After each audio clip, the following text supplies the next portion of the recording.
Hey, hey, hey, welcome to another adventure of MrFryGuy and the SnidBitS doing movie reviews. Yeah, I did that backwards. That's how I roll.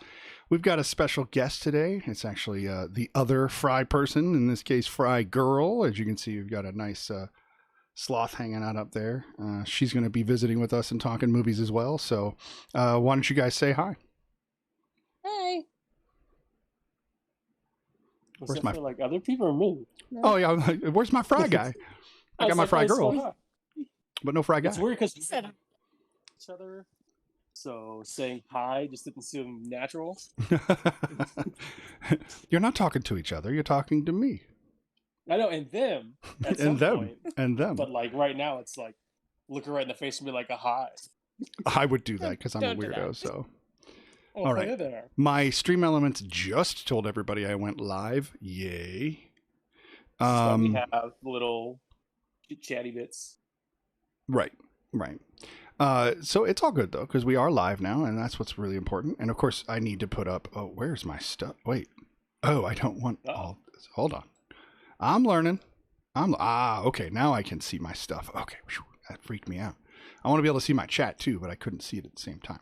So this week, we're going to be going over some more movies. Go figure, on a movie review show. This week, we're going to go over Wonder Woman 1984, the newest movie installment of the DCEU collection. Evil Dead 2, the second movie in the Evil Dead franchise, if you will, maybe Army of Darkness if you're a fan. And then the final film that we're going to do tonight is Annihilation. It is Natalie Portman and Oscar Isaac, among others. And yeah, we're going to get into that one. So why don't we start with Wonder Woman? Because we like to take them in the order we watch them. So I'm going to go ahead and leave the movies down while we talk about them. But I actually will switch us over to the live scene just for a minute so that everybody can see. Yeah, there we go. Wonder Woman, Evil Dead 2, and Annihilation are the movies we're going to be reviewing today. All right. Moving back. So since you are the new guest, Fry Girl, why don't you tell us what you think about Wonder Woman? And we usually go with like a general overview, kind of the impressions it left you with, and then whether you liked it or not, and then we rate it at the end. So don't worry about rating it until we get to the other end of it. Okay. I really enjoyed it. I liked the backstory on like what her childhood was like at the beginning. I thought that was a really good thing. It did get really draggy in the middle for like an hour though. What do you mean by draggy? Can you explain what you mean? It just wasn't like exciting and wasn't showing off her like superpowers as much as you would think. I have my own complaints about that. Ed, what do you think? Let's hear what you think real quick. So this is perfect because you broke up. The review, and she liked it. Oh, right. Can you hear me? No, now I can. Yeah, you broke up for a second. So second. she leaves the room. What's up? Go ahead. Okay. So she leaves the review. She leaves the review. There we go. And she likes it. Mm-hmm. I thought it was, and I know you really didn't like it. No. Yeah. Why didn't you like it? Okay, so one thing, Chelsea, you're going to learn about me pretty quickly is that when it comes to movies, I'm pretty open. I do like roller coaster movies. I call like Fast and Furious or even the DC Marvel movies. Those are all roller coaster movies where there's some substance, but substance is not the driving factor. So I get that they're superhero movies and that they're fun. But if you're going to do lame, cheesy things, be consistent and don't do so many lame, cheesy things that I thought an 8-year-old wrote it. I'm sorry, but 8-year-olds want to lasso bullets in the air. Just putting it out there. I'm cynical about it, at best. All right, fair enough. At best. So what did you like about it? What did I like about it? Oh, are you asking her what she liked about it? Yeah, just because she's the one that really liked it. Sure. I just like how they portrayed her as such a strong, independent woman. I mean, I could see that. She gave up her one true love to save the world. That's true. And not to say a pun, because she did pine after him. um, but I would argue that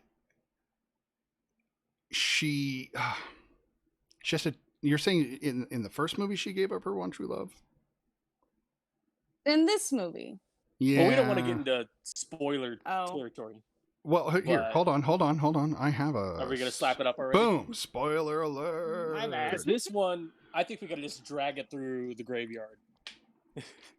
I have problems with 90% of this film. Okay, did you like Aquaman, Chelsea?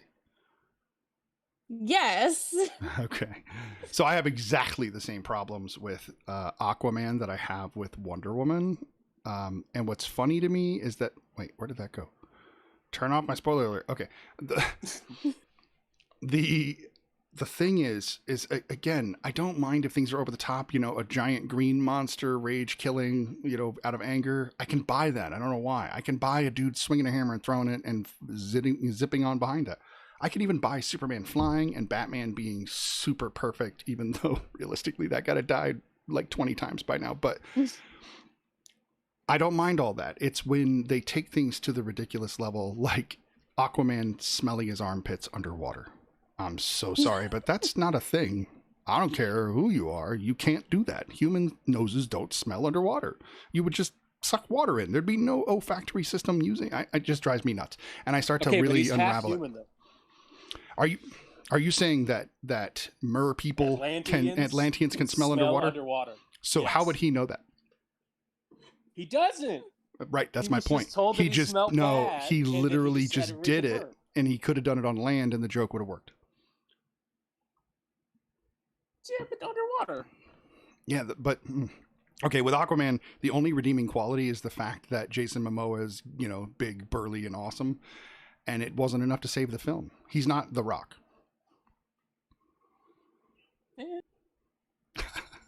I actually have to agree with that. What do you mean? Okay. With you. On the Aquaman? Yeah. Interesting. I liked it, but I get it. So for me, unfortunately, we can't talk about Wonder Woman without talking about the larger DC universe, you know, realistically.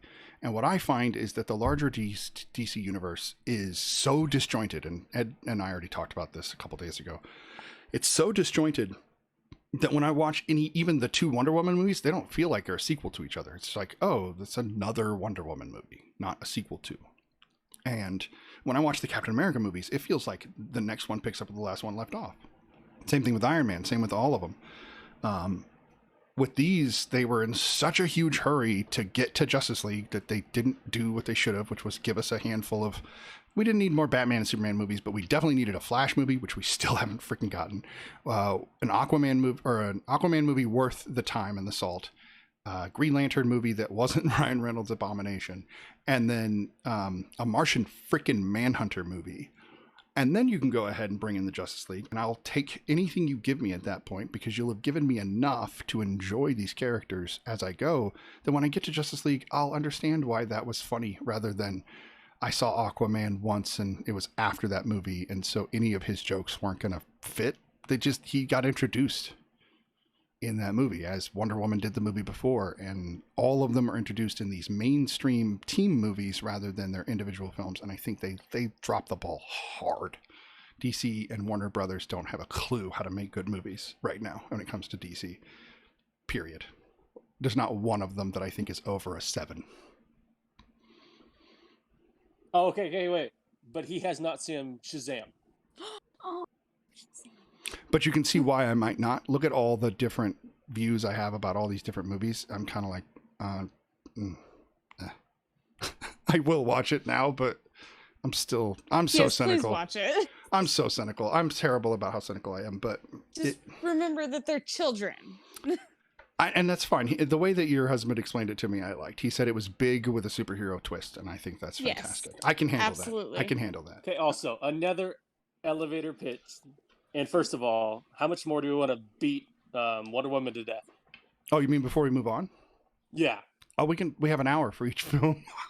Okay. I didn't know if you want to just gush over the Evil Dead and then bring Chelsea back for Annihilation.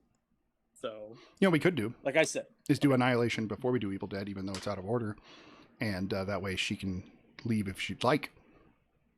But yeah, it's just, not for whatever. You definitely need to watch it if you haven't seen it, and if not, I'm gonna probably talk about stuff that could ruin a few things. Yeah, for sure.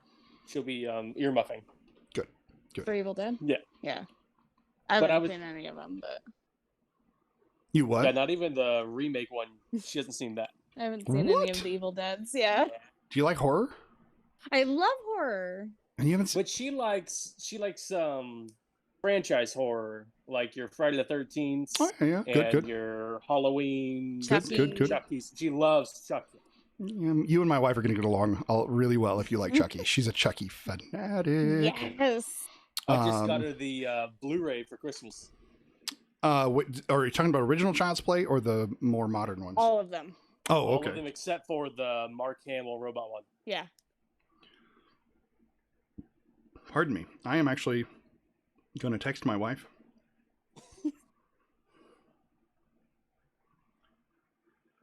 Tell her to jump into chat because she's missing out on the fact that she's got a kindred spirit in the realm of Chucky. Anyway, you were saying, Ed?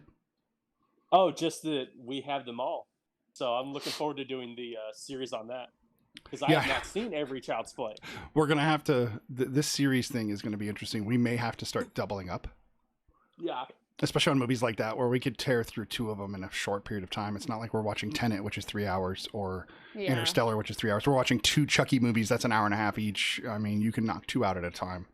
And content-wise, you're not going to get much more. No offense. Right. It's not like that, but... And the last 2 in the Brad Dourif ones are sequels, like direct sequels. So you could do those together. Right. Oh, hey, look, it's Bats Miss Skelly. Say hi to Bats Miss Skelly, everybody, which is my wife, if everybody didn't know. Hello. Hi. I don't know if she can hear you. I hope she can. I don't know. Hi, wife. Hi, I'm on TV. My wife.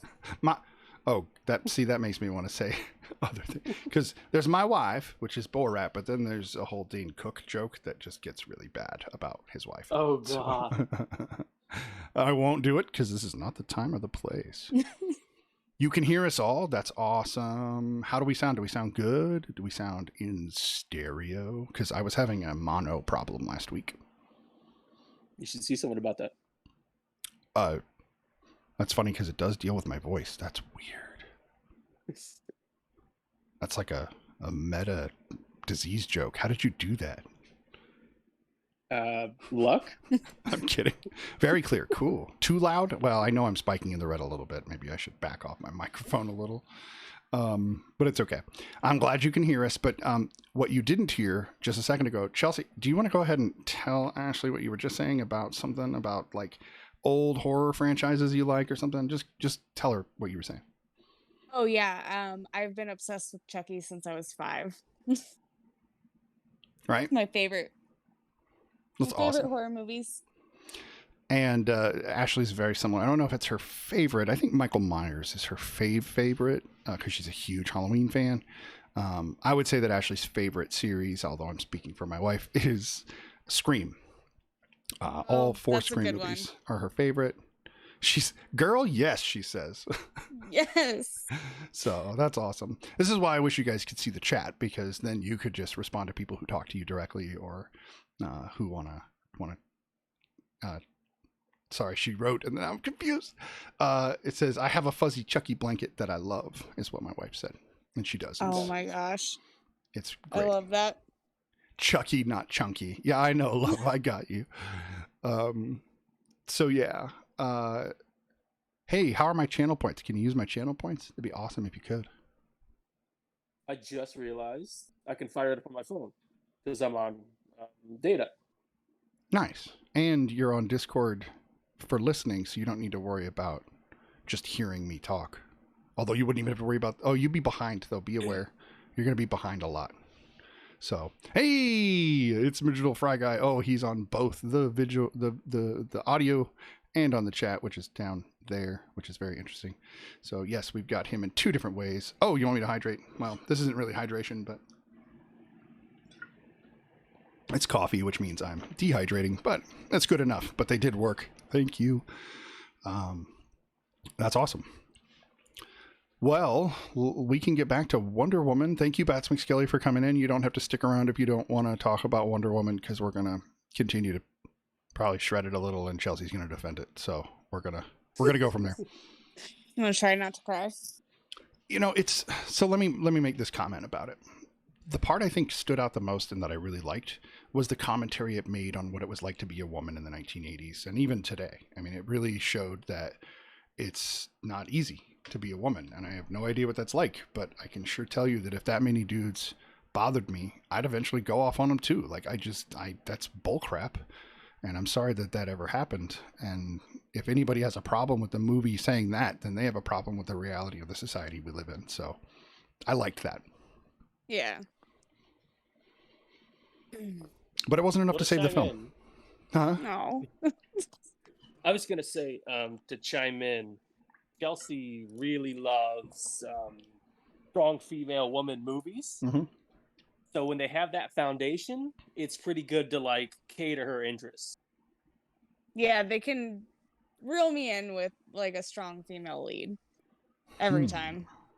Even if the strong female lead isn't the greatest actress and the movie's production is you'd still be bought in because of the strong female lead. Absolutely. That's fair. I mean, if they make a good sci-fi movie that's eerie, even if most people say it sucks, I'm probably going to watch it anyway, because that's my genre. That's my jam. That's why Tenet was right up my alley. That's also why I'm dying to get to Annihilation. Yes, and we will, because it's like nothing but chicks just messing with. Yeah, it's got it all. It's got it all. Otherworld horror. But we got some time here, so let's definitely still stick with what we got for Wonder Woman. Oh, and by the way, everybody, if you're wondering, I'm going to cut to the live scene here.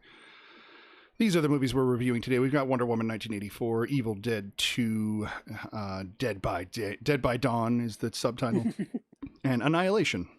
Right now we're on Wonder Woman 1984, so if you have any comments, go ahead and lay them down in the chat. Be aware that the chat will be spoilers for people, so don't be mean and put too much in the chat. We will have a spoiler alert, of course, up here on the screen if we do happen to get into some heavy spoilers. So keep that in mind, chatters. Otherwise, why don't we break Wonder Woman down a little bit further? Let me ask you guys what you think about certain things. How about that? Sounds good. So the opening sequence, Chelsea, you said you really liked with the her as a young girl fighting against the other Amazonian women to get the position of power, to get that honor position. And you know, I think I checked out even during that scene. Oh. Tell me what you liked about it. I don't want to just knock. I want to hear what you have to say about it as well.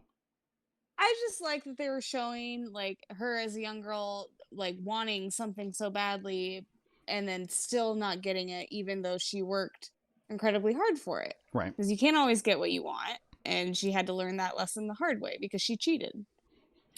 You know, and it did run through the film, which I like. Not every film does a good callback to a good moral message. So I like the moral message. Again, good. Ed, what did you think of that opening sequence?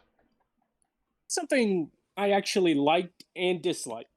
I liked the flashback. Seeing everyone again was nice, but it felt like it didn't really come back again. Like, the themes are there, but they're like breadcrumbs. There's no foundation building.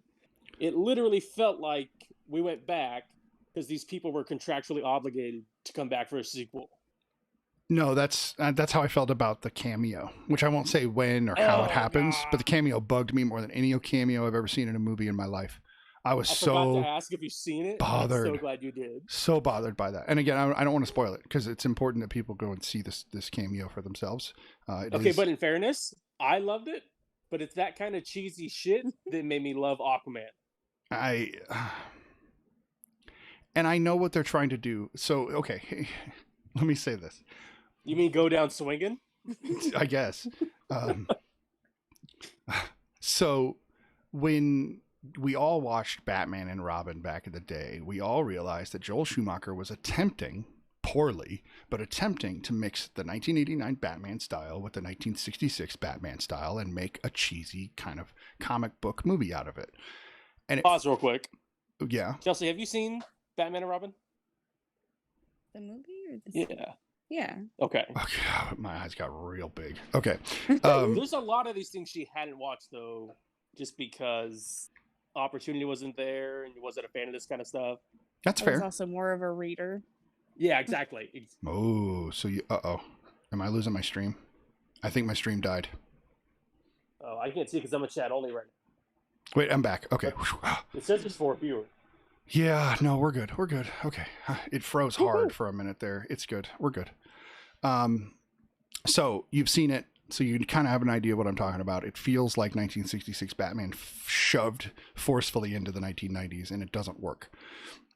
If you, yeah, I know it dropped really fast for a second. I think it's because too much is on the wireless right now, honestly, but that's okay. We'll get it figured out. I think I'm going to get a Wi-Fi booster for my office to really help with that. My point is that Wonder Woman 1984 felt like an attempt to do the same thing with the modern Batman universe and the 1979 Superman movie. Yeah. That's the whole response. Yeah, I like that. But I'm hating that you're right. But that was mostly the opening sequence. I didn't get that feeling through the rest of the movie. And I'm talking about the opening sequence in 1984 rather than the back, going back in time. And I agree with you, Ed, that had they done a couple of throwbacks through the film of like even just her remembering those times and talking to those characters, maybe even after that and reiterating why you don't cheat, I think that would have been more effective. Dude, seriously. It's like they have the roots, but we go from having like a strong oak tree to just winding up in a fun shrubbery. Yeah, DC. This is my problem. I'm gonna have the same problem with Justice League, the Snyder, whatever the hell they're calling it. The snut. The snut. I like that the most. Justice League Snut Edition. I'm sorry, but your movie sucked before Joss Whedon got his hands on it, and he probably improved a handful of things that were bad, and then now fans are blaming Joss Whedon because Zack Snyder isn't amazing as a director. He's good when he does his own stuff. Sucker Punch is amazing. What? We get to watch Jimmy Olsen get cremated in the first 10 minutes. I don't care. That's not Jimmy Olsen. He's a CIA operative. It's bullshit. I hate that. I hate Lois Lane in those movies. I hate Jimmy, whatever the hell his name is. The kid that plays him in the Supergirl movie is 10,000 times better. I hate that it feels like I walked into a freaking 9 Inch Nails video when I'm watching Superman. Like, what the hell is that? I'm not watching 9 Inch Nails Henry Cavill. I'm watching Clark Kent. He's supposed to be a freaking Boy Scout and save everybody's life, not murder people. I'm sorry. I'm going off. I'm going off. I'm going off. Okay. I'm gonna back up. But compared to that, this was a lot more fun. Agreed. Even if it got really boring in the middle. Agreed. But I'll have to tell you, when I got to the end with the bad guy and doing the the fight thing, that's all I have to say. I don't have to really ruin it. I started playing on my phone. I was so bored because I felt obligated to finish the film. But if I had not had to do a review on it, I would have shut it off halfway through. Wow. That's how much I did not enjoy it. Like, I genuinely was like, oh, this is homework now. I felt like that second viewing shortly after Steve comes back. And that's not a spoiler because it's in the trailer. Right. But like his whole whimsical man at a time 1980s thing was fun. I agree. But then it was like, what the hell are we doing? No, they lost it after that. Like, the movie couldn't find itself. It kept trying to. And then they did really dumb, gimmicky stuff like the lasso with the bullet, which I'm so sorry, but why? Well, I'm fine with that. I loved that. It didn't excite me. It made me go, well, that was kind of lame. That's just me. Again, I'm glad you guys liked it. I know. The whole point of the movie review is that you guys liked it. I didn't. And then now the chatters get to hear that. And that's what's important. But well, that's the thing, though. She liked it. I was meh. And you didn't like it. But my main thing is they retroactively nerfed her or upped her because she was doing stuff in this that she wasn't doing in Justice League. What the hell? That's called a prequel problem. Prequels. Okay, so here's the other problem. Prequels have no heart. This is the other problem I had with the movie. When she's going to get crushed by X, I don't even have to say, she's going to get crushed by something, right? And you guys know what I'm talking about. I know she's not going to get crushed. She lives. I already see her in the future. Who gives a crap about these tense moments? There's no such thing as a tense moment in a prequel. Not unless you don't know who the character is. If you don't know who the character is. If you don't know who the character is and they die, there's some tenseness. But I'm not going to get any tenseness from Diana because I know she lives. I know she survives into the future films. So I don't care about what happens to her. But that's an inherently comic book movie problem. And I think the only one that did it without having issues was Rogue One. Ooh. Yeah. Interesting. We're going to have to do Star Wars. That's a story I care about a lot. Really? Mm-hmm. Wow. It's my favorite of the new Star Wars stuff. I will roger that. We'll have a discussion. A deep, long discussion. Good. About Rogue and you better One. red leader that instead. I better what? Red leader that instead. Oh, no, I roger that. That's what I've been saying at work a lot whenever somebody says something. I love the way that Iron Man says that to Hawkeye. I love it. But do you say it to British people? No, I only say it to my coworkers when they tell me to do something, and I say, I will roger that. And then, of course, they don't get it, so they come back with a droid that says Roger, Roger. I'm like, wrong reference. Yeah, I'm a pop culture nerd. Okay, so... okay. Here we go. Since we're going through the whole film. Yeah, that wasn't Ronald Reagan. Yeah. Not even a little. They didn't even try. They're just like, oh, that guy? He has a haircut like a president? Oh, he's the president. Do we need a spoiler tag for this? If it's talking about the runway stuff? The runway stuff. The runway stuff. Yeah. Why don't you just throw it up real quick, and I'll say what I'm going to say. Okay, hold on. Everybody be aware, we are in spoiler territory. Spoiler territory. Be aware. Spoilers ahead. Go ahead. Spoil away. 5, 4, 3, 2, 1. Yeah. I do still see it. You can't really have Reagan when you spend all that money on disappearing a jet. Oh, well, yeah. I wanted to bring that up anyway, so I'm really, really glad you brought it up, but hold on a second. And also, if you notice, the nukes were just blips on a map. So that was like another... There was a lot of, clearly the CGI was spent on that, and not on Bad Guy 2 and President. That's weird. I can see it on mine. Exit out and come back in. I can see you guys, or you, but you're paused at the keys. No, I'm still coming through. Okay. Yeah. My wife had to double check to make sure my stream was coming through because she's being really awesome and helping out there. And yeah, we're working still, so I'm not too worried about it.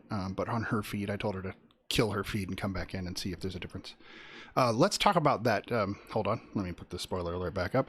Let's talk about the invisible jet for just a second. All right. Spoiler alert. If you don't want to get spoiled, Wonder Woman, don't watch for this moment. Just mute. Yeah. So. But if you need reason not to look, then this is it. Yeah. If you want to watch, if you want to know what happens in the movie, here you go. So Wonder Woman decides that she's going to help Steve Trevor fly them to wherever the F they're trying to go. And they go to the Smithsonian, of all places, to go to a jet in the back of the Smithsonian. That he knows how to fly. That apparently I actually bought that part because the things he listed, like fuel and this and that, I didn't have a problem with that. It was the fact that why would that jet be fueled sitting at the Smithsonian? It's a Smithsonian. It's not fueled. It's empty. That jet doesn't have fuel in it. It doesn't have fuel in it. They don't do that. That's not how it works. This isn't even just like, oh, just let it all go. No, I'm sorry. Any museum person that watched that movie just got angry when they saw the movie. They're like, are you kidding me? We did not leave those jets out there with fuel in them. That's a hazard. That's a fire hazard. Anyway, that aside, so they get in the stupid jet. They drive with no fuel somehow, and they get out on the runway, and they're getting chased by every security officer in the history of the Smithsonian. Okay. And there's a runway there, which I didn't understand. And then This part is cute, though. But then she magically has powers she didn't have until this movie. Now, wait. I like the setup. And if she had been dicking around with making things invisible, I would have loved it. Because that whole, oh, Diana, we're going to get past them. And she's like, oh, shit, radar's a thing. And he's like, why didn't you tell me? That's wonderful. That's Wonder Woman. But the fact that she's like, I did this on a coffee cup once. Let's see if it works here. That was weird. No. Yes. No. No. Just no. I'm so sorry, but so Wonder Woman is one of those characters. Let's talk about her in general with this. And I'm gonna drop the spoiler thing. It's gonna make me sick. Okay, so Wonder Woman is one of those characters that even more than Superman and other characters, they were just like, she doesn't have enough powers. Give more powers. Oh, she can fly now. Oh, she can do this. She can lift things. She didn't used to do that, man. She would just run around with a lasso of truth and bust people in a little bondage. You know, that was her thing. I mean, genuinely, go back and look. They're pretty disturbing. But that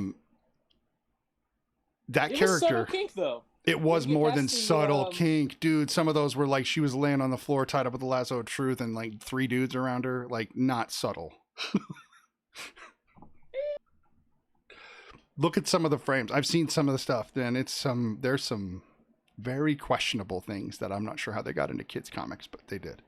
You know, that was back in the day. Sure. And then they had to have a problem in the 50s, 60s, and 70s with all the comic codes, but I'm going to digress. Wow, we've only been talking about Wonder Woman for a half an hour. I feel like we've already gone far too far for the film. Like, it doesn't deserve more than this. Do we want to reserve... Funny thing too. We hop forward like 45 enactments.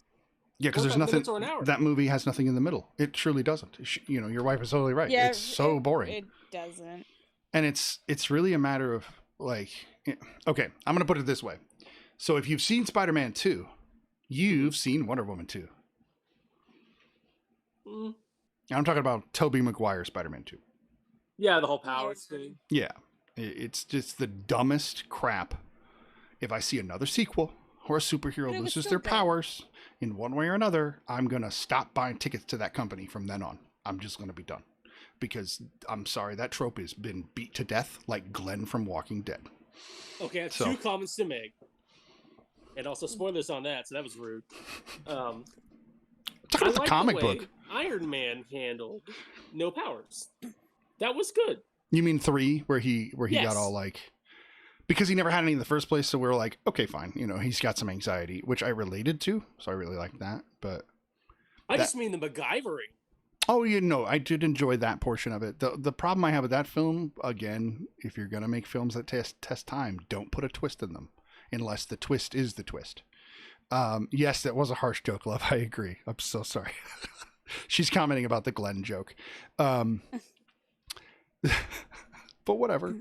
Hey, it's a movie review show about pop culture. You know, we will do some spoilers. I did put a spoilers tag on this, and I do have a spoiler alert thing. So if people, poor Glenn, I know. If people are upset with me for that, then I really hit that one home. You mean with that being a terrible, awful thing to say? Hold up. It's coming. Boom. Oh. Okay, that's darker than what I said. I know. I love it.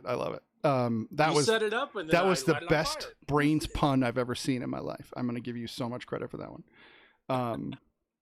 No, so maybe for me, I probably would have enjoyed Wonder Woman a lot more if the bad guy was worth a damn. I'm For sure. so sorry, but a loser, and I mean literally a loser. Okay, let me just put it this way. The bad guy was Trump with no power or money. Yes. Yeah. Like, who But cares? Like, ugh. I love Pedro Pascal. So he good, got a pass. good actor, bad role.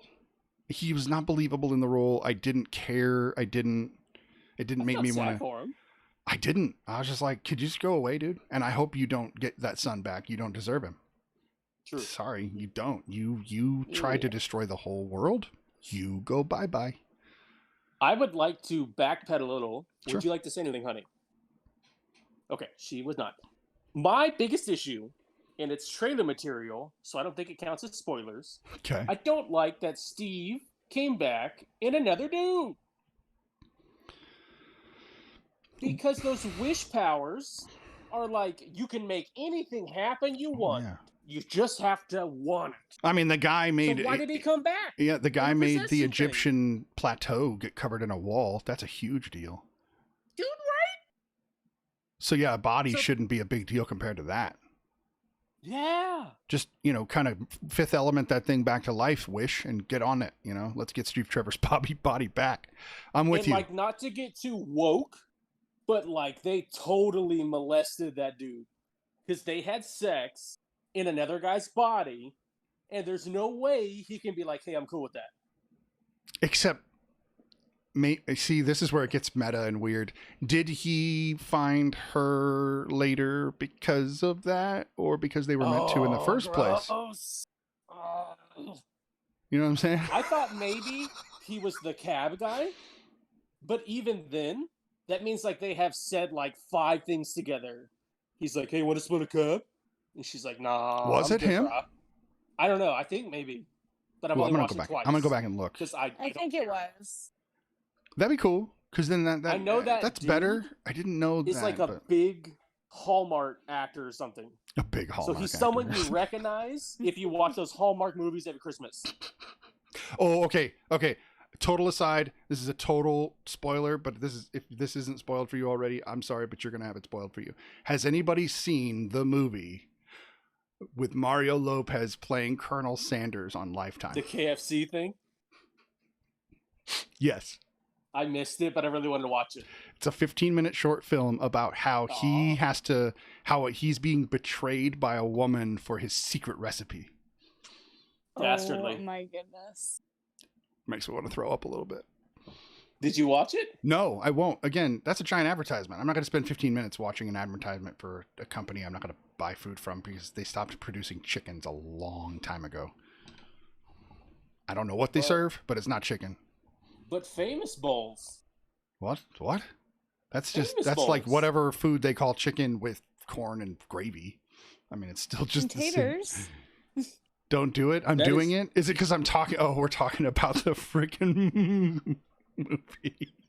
She doesn't like that we're talking about the movie. She's like, don't do it. You're doing it. What are we doing? Talking about the KFC movie.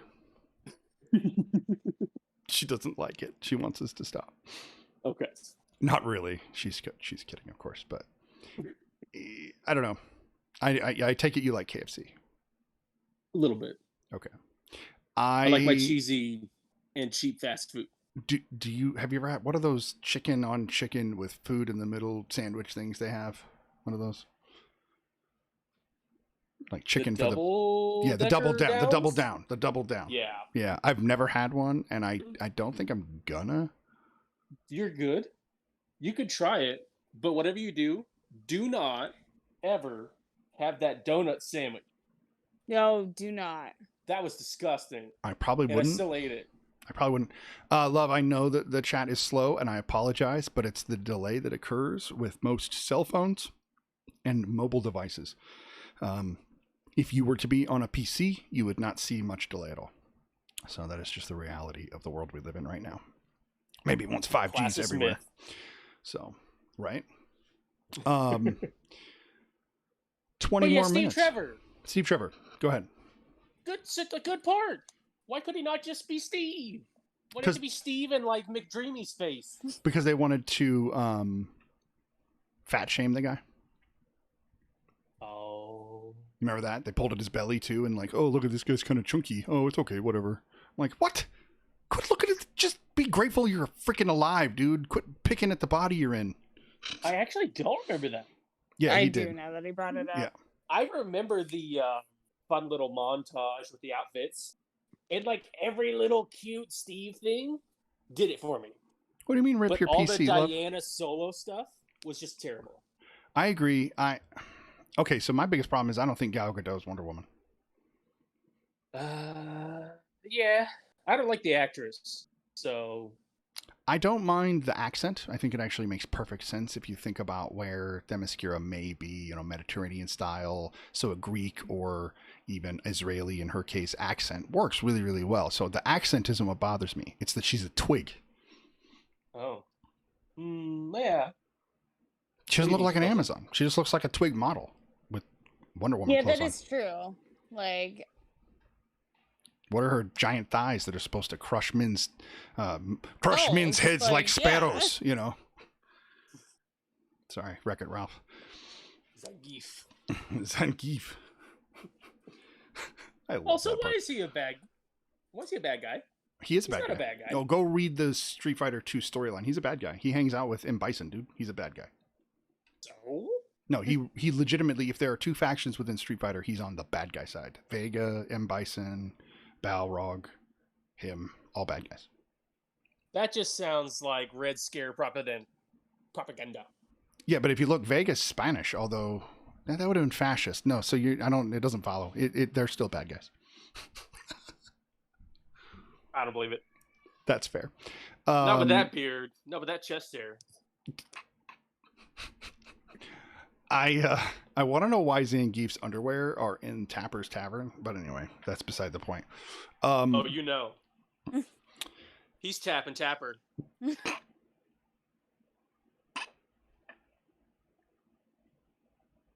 Giving him that hurricane toss. Sorry, I couldn't not laugh at that. Okay. So where'd it go? Wonder Woman. It's like flashback, and then Stone, and then Jet, and then Egypt. Yeah, and then stuff and the White House and things and. Right. Why'd the whole thing take place in DC? I swear it was just so they could take him through the Smithsonian. I swear to God. Yeah.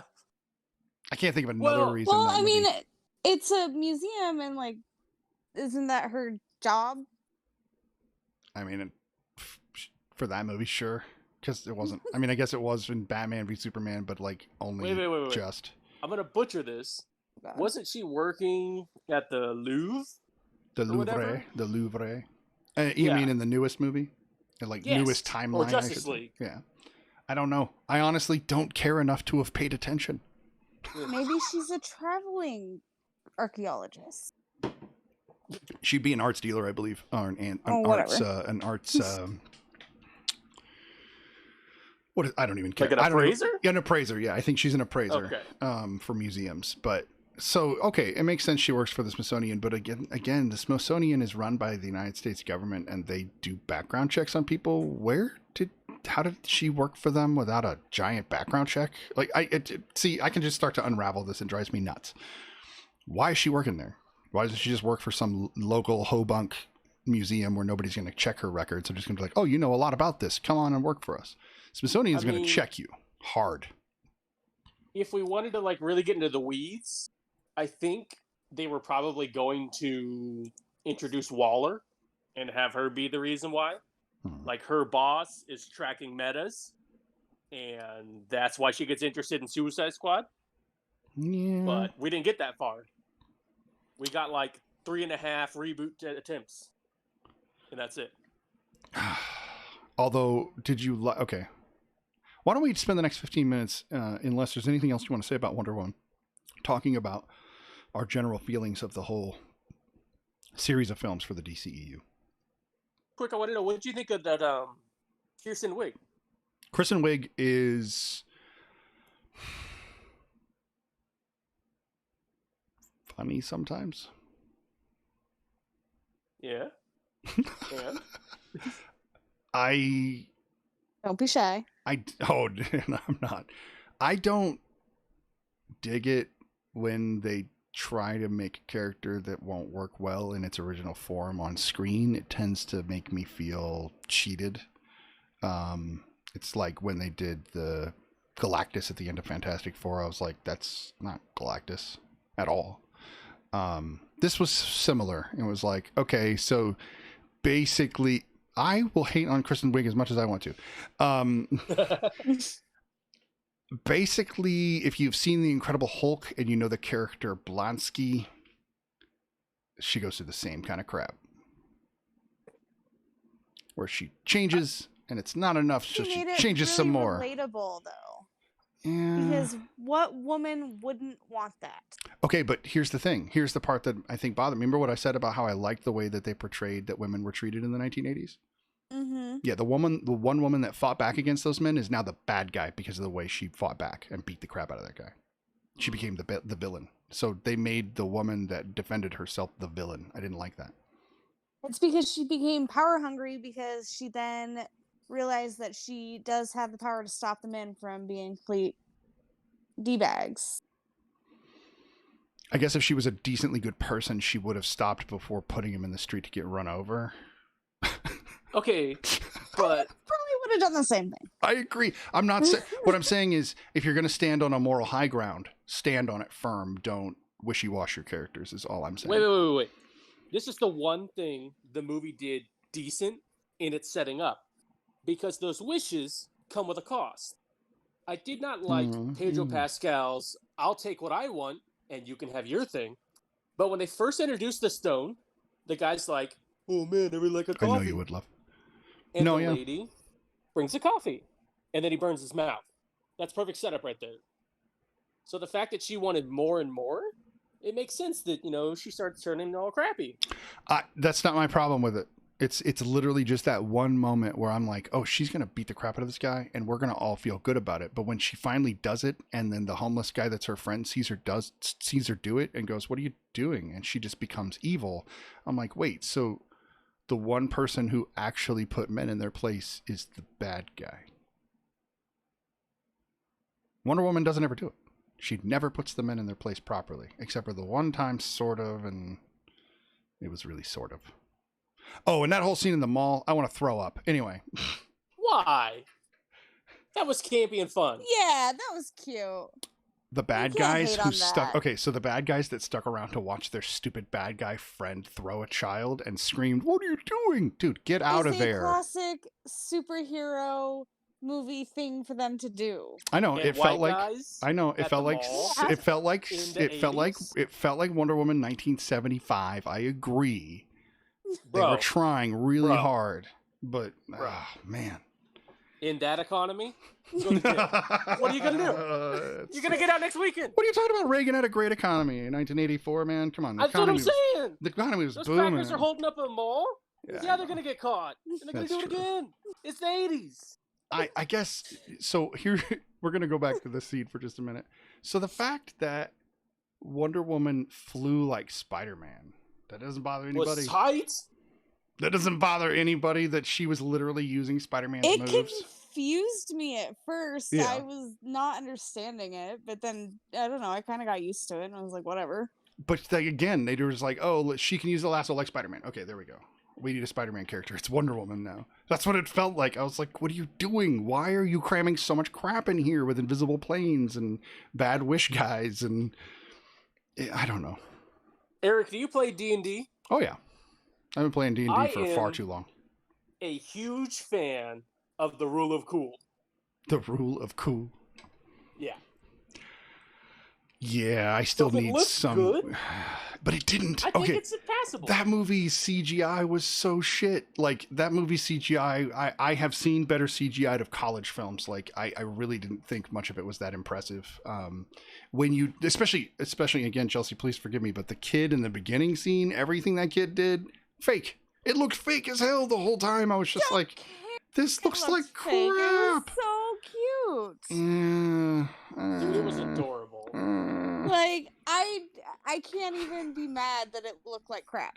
I can because, well, yeah, I paid money to have HBO Max, which means I paid for that movie, and but you're getting Godzilla and Mortal Kombat, which I'm likely gonna hate. You want to see me hate on movies like this for another hour each? I'm probably gonna do the same for both of those, and I'm not trying to pass judgment ahead of time. I'm just telling you, when it comes to roller coaster movies, if they try to cram too much down my throat or try to make things so unbelievable I can't even let my imagination take me, then I get pretty annoyed. What do you like? What movies do I like? That's a good question. Yeah. No, that's a very, very fair question.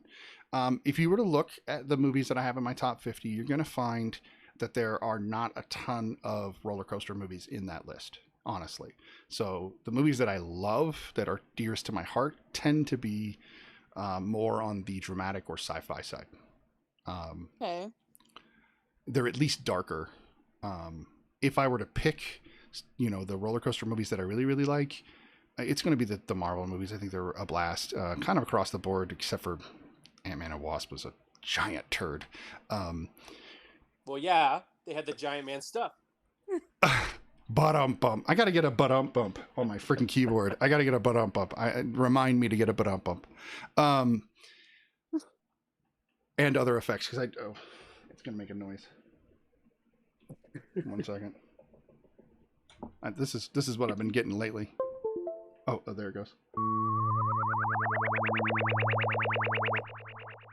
That's my current sound effect, and it's the only one I could find before the show, but it's okay.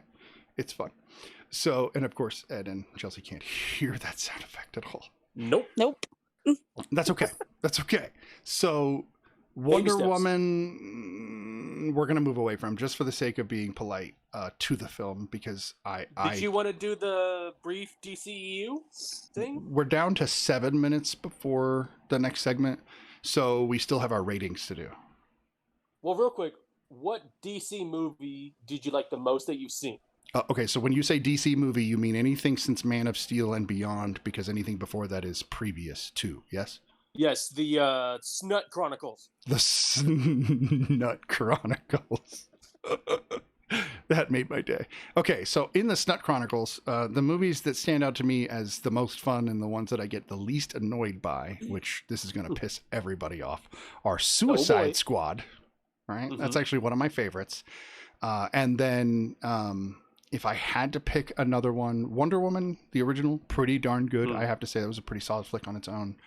And then, wow, what are the other movies? There aren't that many of them. There's 2 Wonder Womans. I think it's 7, right? There's 2 Batmans, technically. The Justice League and Batman v Superman are kind of Batman-based movies with other characters. And then there's Man of Steel, so that's 4, 5 with the new Wonder Woman. Aquaman, that's 6. Shazam, that's 7. That's it, right? Yeah. You see what I'm saying? 7 Suicide films, Squad. and they're trying to make me... Oh, no. What about the new Harley Quinn movie? Oh. Birds of Prey. Birds of Prey. Have you seen that? Oh, yeah, I own it. I bought it right when it came out. And did you like that? I'm a huge Margot Robbie fan. I think she's fantastic in just about everything she does. I loved her in everything, including Wolf of Wall Street, which we need to review big time. Yeah. I also like Batfleck Love. I think Batfleck is probably one of the better Batmen to come out of any of these things. I think he played both Bruce Wayne and Batman very, very well. And the suit that he wore in all the films was so dope. The closest to Batman I've ever seen. Sorry, my wife jumped in. But the new Harley Quinn movie I've only seen once. But which I think, like well, that's the thing. When I really like a movie, I watch it over and over again, like 2 or 3 times. And I watched it once and I was like, oh, that was good. And yet I've had no inclination to go back. Not one. Did you like it less than Suicide Squad? In ways. And do you like theatrical or extended? Of the Suicide Squad, it's the extended cut or no cut. The theatrical is bullcrap, and they cut way too much detail. He's hot. That's fair. Yeah, I think Ben Affleck as Batman is hot. I agree. He got hotter as he got older. Made the BVS uncut was worth it. That's fantastic. Yeah, so the same thing's true with Batman versus Superman. The theatrical cut is the dumbest crap ever because they don't explain anything. But in the in the extended cut, they actually give you the Jimmy Olsen stuff, and they actually explain a lot more about. They identified the body. You see right away. Right. There's several things that actually happen that make sense to me in the extended cut. Now, the movie still went from being a 3 to a 6 because of the extended cut. While the Suicide Squad, I think, went from a 6 to an 8 with the extended cut because you get that much more Joker. And then of course, let me defend Jared Leto's Joker, since everybody's going to hate on me for this, and I don't care. I'm going to stand firm on this. If you look at the original 1937 villain, the Joker, What was he based on? What was his model for character? I don't know. It was the 1930s gangster, Al Capone. Not Capone specifically, but the That concept makes of sense. the 1930s gangster. And if he's a 1930s gangster and his his good guy is a Detective Comics Batman, that's the dichotomy that we started with in the 1930s. So what they tried to do was go back and actually update the gangster that was Joker. And people were like, that's lame. I'm like, no, dude, that's more true to the actual original character than almost anything we've ever had. I'd say Nicholson does a pretty good job of acting like a gangster too. I think he did a good job of acting like that henchman turned boss in the film. And Leto was already that. We didn't have to see him turn to that. He'd already been doing it for a long time. Obviously, him and Harley have been doing it a long time, and they've been hunted by Batman for 20 years. So this is way into his career. He has every one of his teeth knocked out. That's why he wears those things on his teeth. They're not grills, as people claim. Of course he's tattooing himself because that's what gangsters nowadays do. Of course she would tattoo herself because that's what gangsters nowadays do. So it's all relative to the time period that the movie is made, and everybody got mad. I'm like, what do you want you want Heath Ledger's Joker going up against Ben Affleck's Batman? That doesn't make any sense. It just doesn't work. Okay, And but like- I love Heath Ledger's Joker. I do too. I actually don't think I've seen a bad Joker. You need to sit. That's what I'm saying. Oh. I haven't seen a bad Joker yet, but I haven't seen the Joker, Yeah. so we'll talk about that once I see it. But as far as And like, spot on. I think that one probably has syphilis too, like Al Capone. but the whole point of the character is he's supposed to not be somebody you want to be around. And if you found that you didn't want to be anywhere near Jared Leto's Joker, he did his job. Yeah. He did a pretty good job. I was scared shitless of him. I wouldn't want to be in the same room with him. I just think the actor took the on-set stuff a little too seriously. That's called method acting. That's a choice. Yeah, but he was being a dick. Yeah, because the Joker's a dick. Hey, Zach Trapp, what's going on, man? How you doing, sir? Welcome to the MrSnidBitS and the Fry Guy, and tonight the Fry Girl doing movie reviews. So I'm going to pop this up for Zach Trapp. Give me just a second. These are the movies we are reviewing today. We're reviewing Wonder Woman 1984, Evil Dead, Dead by Dawn, and Annihilation. We have finished reviewing Wonder Woman 1984, and we are about...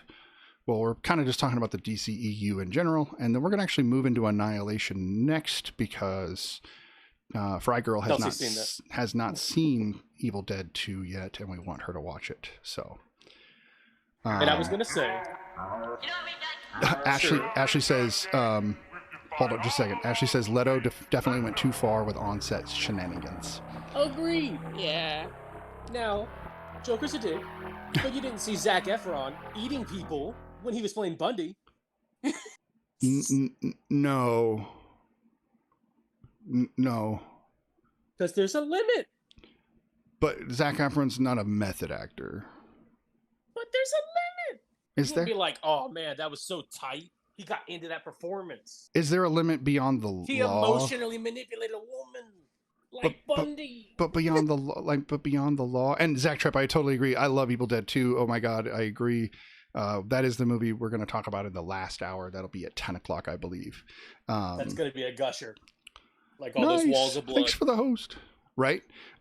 Which I do want to talk about. Oh God, that you know. Wait, what does she mean by that? What did I miss? That's what you get The for making Bundy. assumptions. There you go. That Zac Efron didn't eat people on set that you know of. Okay. 2021, we find out Zac Efron's a monster.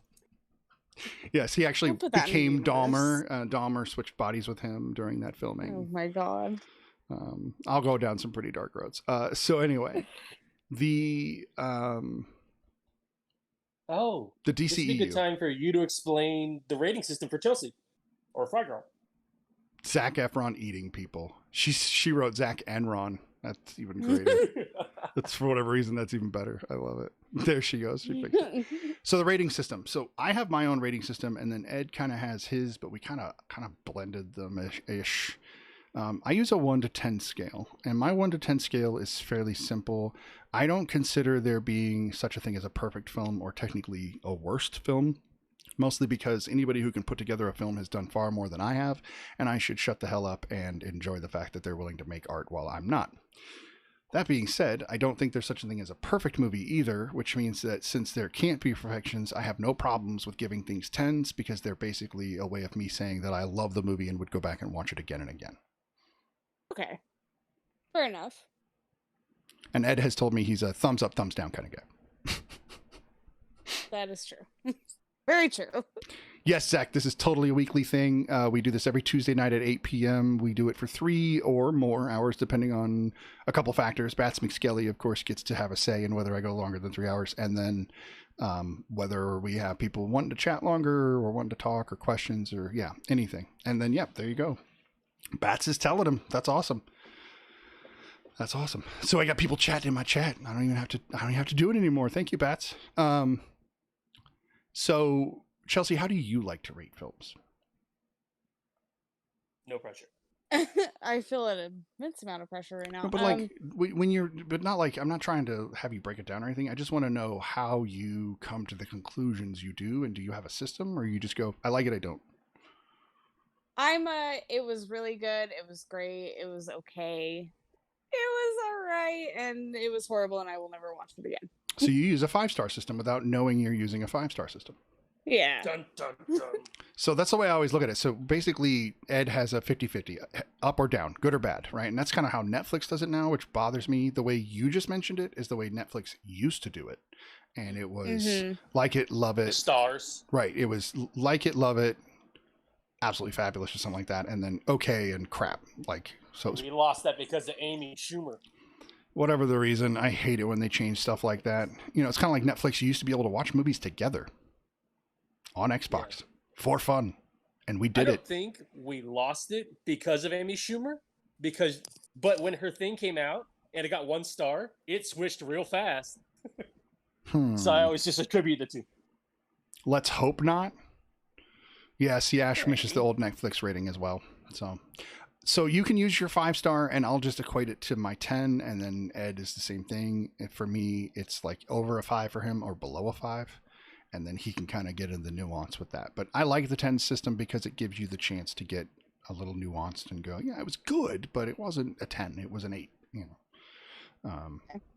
So And that's what I use my mouth noise for.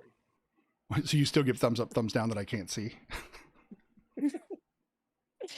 I hope so. Okay, so Chelsea, what do you rate Wonder Woman 1984 on your either your 5 scale or my 10 scale, or just let us know which scale you're using? I'm gonna use yours and call it an 8. I thought it was really, really good. All right. So it's definitely worth another viewing. Oh, absolutely. I am also pumped to get to freaking Army of Darkness next week, but I'm also pumped to get to Evil Dead 2 because it's my favorite in the series. Period, no exceptions. Like I'm like really excited for next Tuesday. Ed says it's so funny to tell you what you're saying. It's so weird, but Keep you on your toes. you know what you're saying and you can see the chat, which means both of you can. So I can just focus on me. You do you, boo. Oh, man, it's warm in here. I think it's because I'm running 85 lights and I'm wearing a beanie. I agree, Zach. Evil Dead 2 is by far the best. So Chelsea, you do want to not be here for that, right? I don't want to ruin it for you if you do want to watch it. Okay. So why don't we go ahead and move into Annihilation? I'm sorry, Zach, but we would have to kick Chelsea out and then bring her back in an hour. And I think logistically, it'll be a lot easier just to have her duck out in an hour. So we're going to go into Annihilation first. I'm going to bring up the movies here real quick. Are we going to do our ratings? We are. Okay. As soon as we do our ratings, we'll move into Annihilation. So Gotcha. Wonder Woman 1984. We are hearing that Chelsea thinks it's an 8 out of 10. She liked it and would review it, as in view it again. Ed, what do you think? Since I went third last time, I'll go third on the review. So, I'm going to straight give this a 5. I had fun. I might watch it again, but I wouldn't recommend it unless you're a fan of Wonder Woman or you want to watch all of it. And that's it. Or if you have HBO Max, if it comes back. Right, because it's gone now, right? As of today, I think. I think it was available till yesterday. or the day before. Oh, anyway. They have taken back their wish. They have. I like that. That's actually one of the best parts about it. Yeah. So Annihilation haunts you. Yeah, I get that. I do get it. It's one of those movies. But before we go there, I have one rating to do myself, and that's 1984 Wonder Woman 1984, WW84, whatever you want to call it. They tried to pull that ID4 crap. I'm going to rate it a 3. A solid 3. Ouch. Not a even 3 like a little 5. fun No. 4.8? Not a 3 5. The only reason it's a 3 and not a 1 is because of Steve Trevor and a good moral message. Those are keeping it above water. But I would never recommend anybody watch this film unless they want to torture themselves or can just let go. I couldn't let go. I couldn't. I tried really hard. I couldn't let go. I tried. I do it all the time with a lot of movies. I can watch Fast and the Furious movies and I have no problems with 400-mile runways. Nice. But I have a problem with lasso bullets. I don't ask me how to make a distinction between those two things or why one matters and one doesn't. They're both so unrealistic. They're both stupid, but I like one and not the other. I don't know what to tell you. It's I just had a really dumb, cringy thought. What's that?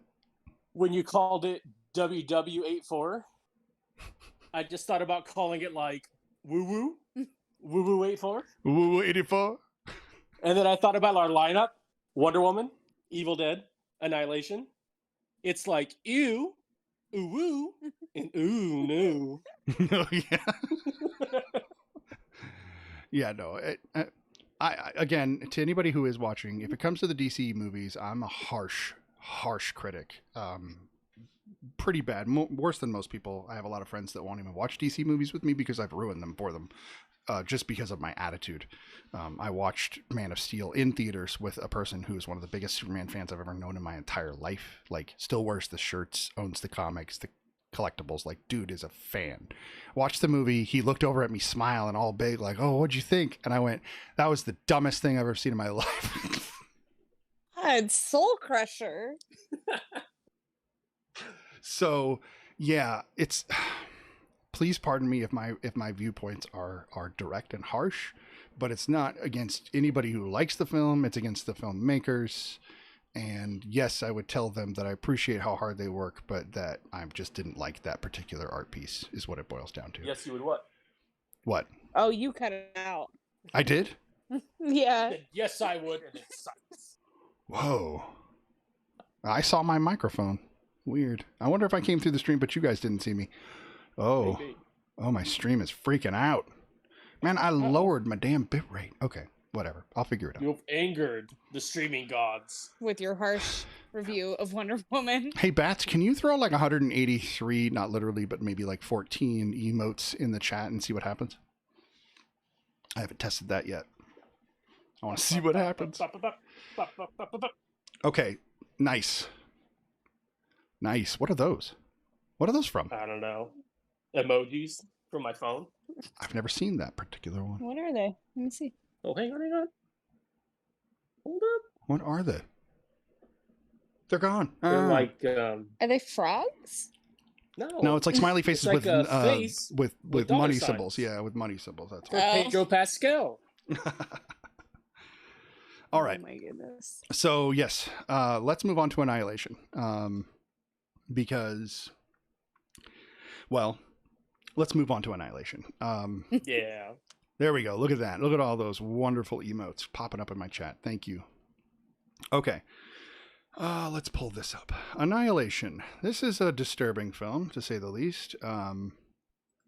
This film... I don't know. This film was think to say made the least.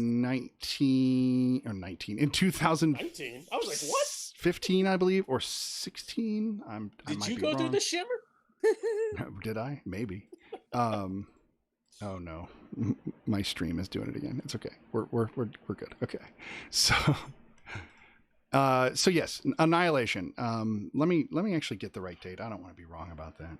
That's a silly thing to be wrong about. What do you think? IMDb. If you're a movie fan and you don't know what IMDb is, you are missing out.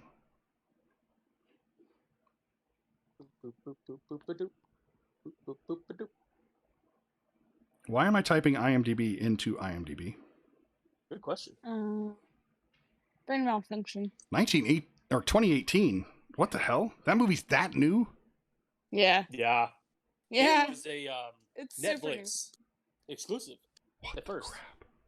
Okay, well, whatever. I did not know it was that new. Anyway, it stars Oscar Isaac, Natalie Portman, as well as a few others who I actually want to list here because it's a good cast. Jennifer Jason Leigh, Tessa Thompson, Benedict Wong, as well as a few others. I don't really recognize the others as much. Maybe Gina Rodriguez. Maybe. But it's basically a pretty... You haven't seen Annihilation? Zach, I would definitely tap out until we get back to Evil Dead. Or if you want to hang out, I will try to put up the spoiler alerts sign. Let me do that right now. This is what it'll show you if I'm going to spoil things, so you can just mute it if you see this. If you don't see this, you can hope and trust that we aren't going to spoil the movie. That doesn't mean we won't. But we'll do our best. But I did try to label this thing with spoilers. But let's do our best to not spoil it, because we can talk about it without talking about it, right? I will do my very best. Okay. We can do our best. Fun but stuff that you don't know is coming, but I really want to talk about. Right. So be warned, Zach, that This it can ruin the film. Inspired me to think of Nightmare Fuel. That's a good point. Yeah, so we are going to have a new emote coming out. It's going to be Nightmare Fuel. It will be a giant kerosene canteen or gas can with a monster face. Nice. Nightmare Fuel. It'll probably be... I think I'll get it by next week. It'll depend on how the week goes. Annihilation is a story that does not tell you what it is. I don't think really ever. No. What do you mean? If you watch the beginning and the end, they don't ever tell you why on either end of the... It's okay. This is going to be hard to do. This is going to be... Okay, so I'm just going to put up the spoiler. I'm just going to... Zach actually... definitive... I know. Zach actually he said he's going to mute the stream so it won't spoil it for him. And I'm going to just go ahead and put up the spoiler alert thing. Because I just... I don't want to ruin this for people. I just don't want to ruin it for him. Anyway, because the shimmer... Again, I would hope anybody that comes on here and sees this beware spoilers would know to not... keep listening, I would hope. Well, do we want to do this in order? And do we need to spoil to get to spoilers? What do you mean? Well, because I feel like the start of the movie is vague enough to just dip extrapolate? in, to start dipping our toes in. Yeah, and flirt with the spoiler, dance with the spoiler, wine and dine the spoiler. And then just really take it home. I wish I could be in the room where it happened. Okay. So it's a story about 5 women scientists / military who end up going into this mysterious shimmer, is what they call it in the movie, that has shown up mysteriously. We know 100% that it's come from space only because it shows you that in the first second of the film. That's literally the opening of the film. And they vaguely explain that, among other things that don't get explained. Right. So it's this thing from space, and it makes things funky. Man, this is going to be a hard movie to not spoil. It's like a big space Super Mario 64 portrait, and when you hop in there, weird shit happens. That is a really good analogy. Holy shit, that's a good analogy. Okay, hold on. I'm processing. Yeah. So, are you just doing a synopsis? No, somebody literally just played Mario 64, jumped in and went, what if that was a movie? You've changed my view on that movie completely. I'm not creeped out by it anymore. Okay, somebody started Mario 64, they jumped into that weird wall that's not actually a painting, and then did some DMT and was like, whoa! No, I don't believe that. And here's why. they actually talk about how many rations they use, and things get depleted naturally. So if it was DMT, hey, Fluid, how's it going, man? Good to see you. Welcome to the stream. We are streaming movie reviews tonight, and be aware we are talking about the movie Annihilation with Natalie Portman. We will be getting into spoilers. And we are getting into spoiler territory really soon. But we're flirting so right now. be aware that it doesn't ruin the movie for you. If you haven't seen it, go watch it. Although it's R-rated, Zach. I don't even know how old you are. Doesn't matter. Don't tell me. That does not matter. But just be aware it's R-rated, and for very good reasons. It deserves the hard R. I was trying to give a synopsis without going too far into it, but well, wait. Let's go backtrack. ahead. You take this one. I think it's Ed. DMT because there was a ration count. Right. But I say, what if that's just the trip advisor or the trip guardian keeping track of you having a bad high? Because that imagery, DMT AF. I don't disagree, but there's also any other hallucinogen. But here's the thing. DMT. They all experienced it, so the trip manager, as you put it, would also have been high. I don't buy it. No, I just mean it's like a general metaphor. Oh, okay. I was like, wait. Mario painting. Things wall, get crazy enough that I'm like, no, that somebody gets was playing real. Mario, did DMT, and I follow. there you now. go. I follow. And then now. another person was like, "Here's what you told me. It was batshit crazy." Right. It was Shit Bats. got real weird. It was Bats McSkelly crazy. If we're gonna get real. Remember how you like gators? You don't like gators anymore. No. Yeah, you remember how you were a fan of You bears? hate You don't bears. like bears anymore. You remember how you thought flowers were pretty? You don't like flowers anymore. Remember how you thought bears were cute and cuddly? Yeah, no. Yeah. Remember how you thought living or going into the water inside of a trailer was a good idea? Oh, wait, that doesn't make sense. Yeah. You loved the coast and lighthouses? Not Hate 'em. anymore. Can't stand them. That movie makes you question everybody. It's very much like The Thing Right. in that way, where you're like, who are you? And should I trust you? And I mean in real life, because The Thing makes me look at other people and go, well, I wouldn't know. I would have no idea. And if I had no idea, if I was the last one, although that'd be weird, why would I be the last one? How flirt That's with conceited. spoilery can we get? Can I flirt and not give away the ending? Yeah, the endings, I don't think you could spoil the ending because trying to explain it to somebody might be impossible. I don't think so. But just abstractly, to ruin, or I guess to like anti-joke ruin, I'm glad nobody woke up from a bad dream at the end of the like there was no did this happen? No. We just had like a fever dream. Right. But the storytelling makes you think that like it could, right up until they're like, nah. I prefer it when movies go all the way. Like they Oh. did. All right. When Annihilation took it there, when a movie takes it there, I go, oh, yes, they took it there. That's all I care about. If a movie will take it there. So if Wonder Woman had taken it there, I don't care how bad it was, I would have still liked it. What would, okay, to backtrack to that, what would taking it there be for you? I don't know. The movie's such crap, I don't know how to fix it. Really? Is that like 3 things you would change or just one big one? Sure. Not set it in 1984 because they did that only for nostalgic purposes. And it wasn't like watching. And it worked. No. Mr. Oh, yeah. Snidbits? Okay. So Ashley says, I probably wouldn't be so scared if someone had woke up from a bad dream at the end of the film. Otherwise, Oh, God, right? if that had been the case, you'd be like, oh, it was in their head. I don't have to worry about it. But in this case, you're like, oh, shit, this is not in somebody's I head. probably would have been more scared. Really? Because you could have dreamt it? Yeah, because like, what if my mind is going? What if I can't tell the difference between reality and fantasy anymore? That's a fair point.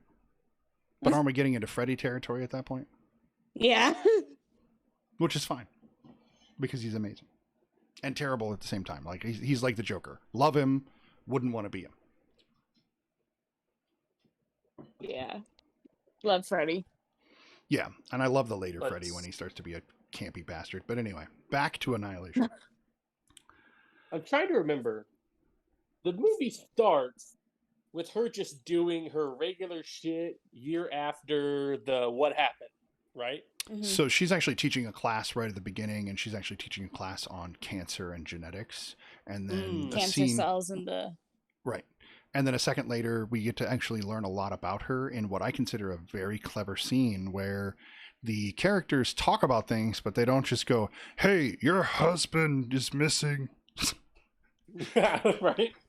"Hey, your life sucks. You should come to my barbecue." Like, they didn't do that. The guy was like, he was like, "Hey, we're having a barbecue this weekend," and she's like, "Yeah, I'm gonna go paint I'm gonna go paint the room." And I'm like, that's brilliant. There's so much said in that one line about Right. him, about them, about where they were, and then Oh, and then the coming to a barbecue is not a betrayal. And then he reached out, and I was like, right. I So know like you. he knows her really well. They've known each other a long time. He knew her husband. Her husband's gone. Like, there's 1,000 things I learned in a But 6-second you totally scene. picked up right there what you find out later yeah. Right. to flirt with a spoiler. Right, agreed. And I liked that because they did a good job in that later too. And I'm not going to mention that. I think we could leave that one alone. Random tangent. Did but- you watch Bright, No. Oh wait, yeah, I Hmm. did. Yeah, I did. the Will Smith orc movie? Yeah, it was okay. Yeah. Like a Okay, 5. for sure. Like a 5. I'm just saying, with you saying you liked how it didn't explain everything, I think Bright is the like antithesis of Annihilation. No, they explained way too much. Yeah. Like Annihilation's like, here's the playground, honey, go have fun. Right. And freaking Bright's like dragging your ass through the mulch and like putting you on the freaking seesaw and like jacking you up and down. That is to me the difference between Marvel and DCEU. Marvel doesn't carry you through them. DCU wants to spoon feed you fucking everything, and I get so tired of it. I'm like, Why did you say that name? that part. Oh god, that makes me I'm gonna roll my eyes right now, just for the sake of how bad that is. You know it's coming again, though, right? Yeah, if they put that in the Snyder cut, movie's ruined. No, I don't need to. Like Godzilla is gonna have Kong on the ground. He's gonna go shove like the Eiffel Tower through his face, and then Kong's gonna be like, "Save Mothra!" And then Godzilla's gonna be like, "Why did you say that name?" Yeah, Japanese is gonna pop up and turn into, "Why did you say that name?" I like it, but it'll just be that Godzilla scream. Wait, but King Kong can talk? Anyway, okay. I'm gonna let it They'll go. figure it out. I'm gonna let it go. Annihilation is oh man, it is hard to talk about this movie without getting too deep into it. Let's talk about the first little twist. Well, what I was know from the trailer. Well, what I want to talk about was actually the disturbingness of the film without getting into the details. Ooh, okay. So there are some scenes in the movie that literally made my stomach turn, and that's not a pun. Yeah, that one scene really. That part, Oh when my they God. get to the but it could be that part when they Let's get to the pause. base, when they get there and they start to see what's start to really understand to the degree what's going on. Are we talking I started to the realize ones who got like an exam at, or the one where like we unfind the story? the one with the pool. Yeah.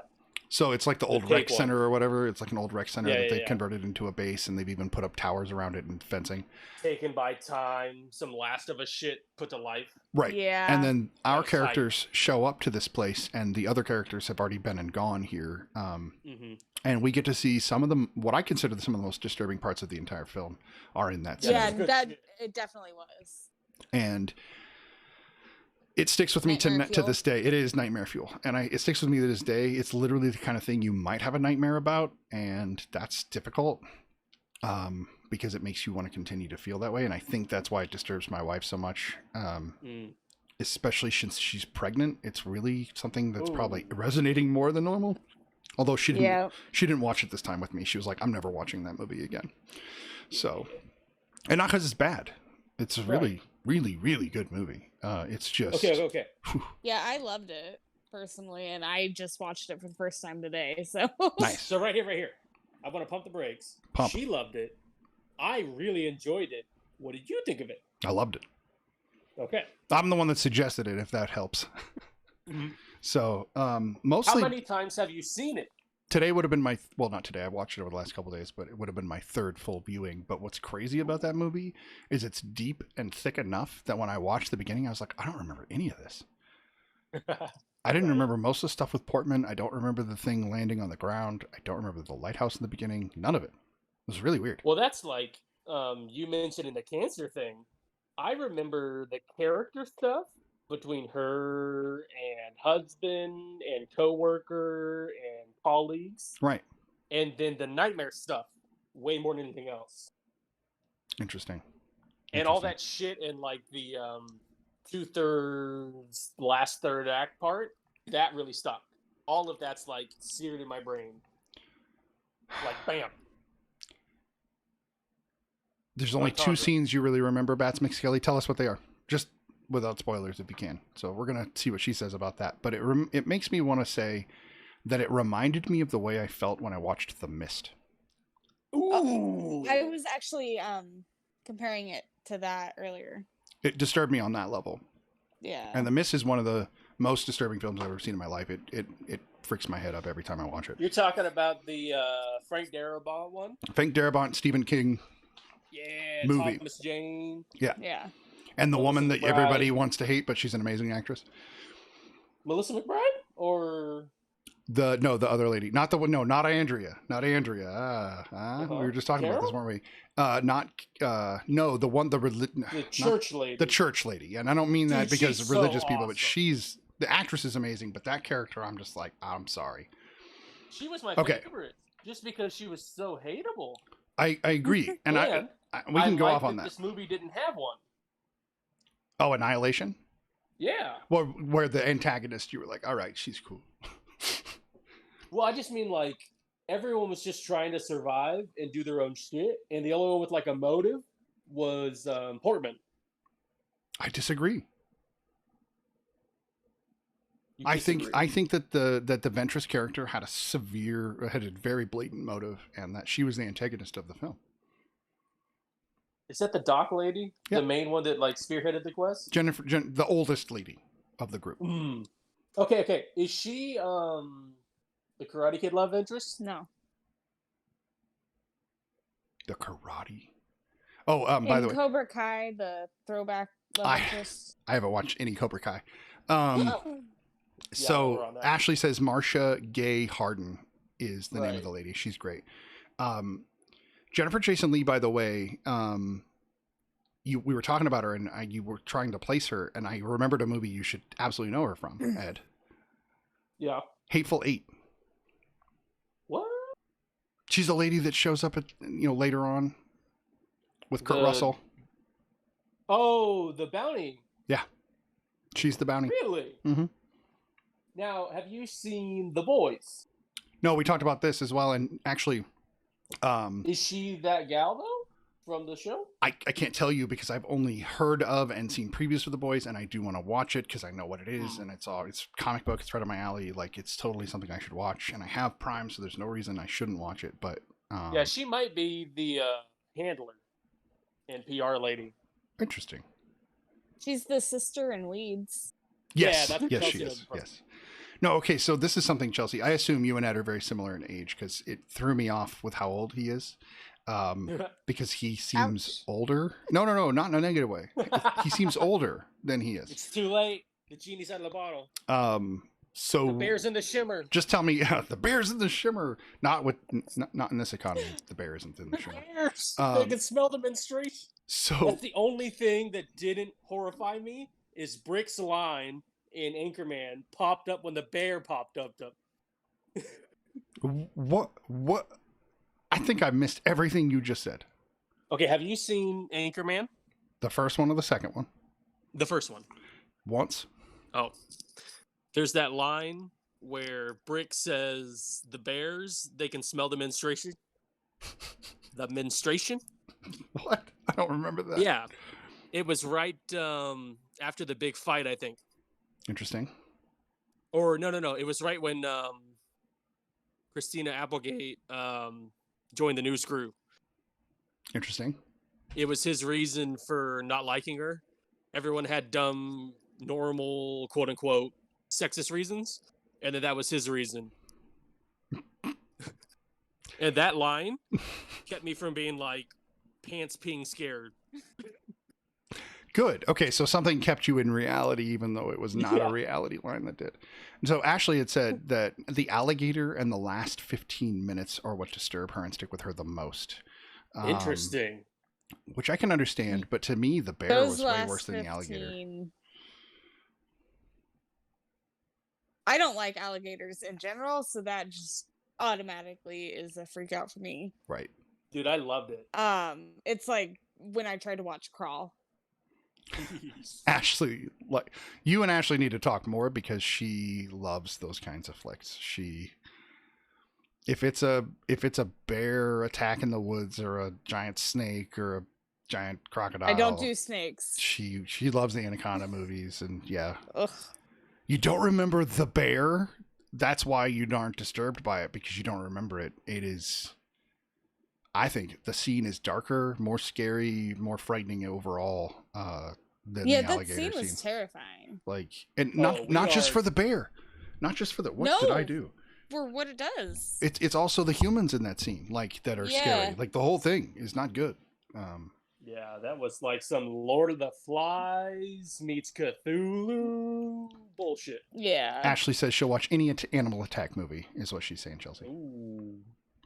Nice. So, although, what's the name of that thing that, I don't know what that name was, that movie you made me watch the other night, Love, it's just, not the other night, I guess it was like 2 months ago, but it's pandemic, so it's hard to, I'm sorry, it's Panasonic, so it's hard to say when I watched something, but there's this movie she made me watch. It's one of those low budget crap horror flicks that you find on Netflix, right?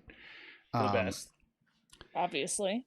So this movie, though, it really doesn't understand that in order to be a film, you have to have an identity. And it's like, hey, I'm a documentary film. Oh, wait, no. I'm a girl lost in the woods movie. No, wait, I'm a bear movie. No, I'm a ghost movie. I'm a body at Brighton Rock.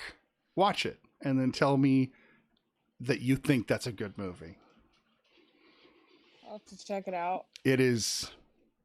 At the end, I was like, you really made me watch that? And she's like, yeah, I thought you'd like it. Jokingly, of course, she smiled at me. And I'm like, why did you make me watch that thing? She was like, I really want to know what you thought. And I was like, I agree with you. It doesn't know what it is. Why did you make me watch it? So I'm going to watch it tomorrow. Yeah, I want to know what you think, genuinely. And I know Ashley at this point wants to know what you think too. So, yeah. You guys should add each other on Twitch. Are you even on Twitch? No. That's weird to me. You're because you're on Twitch right now. Oh.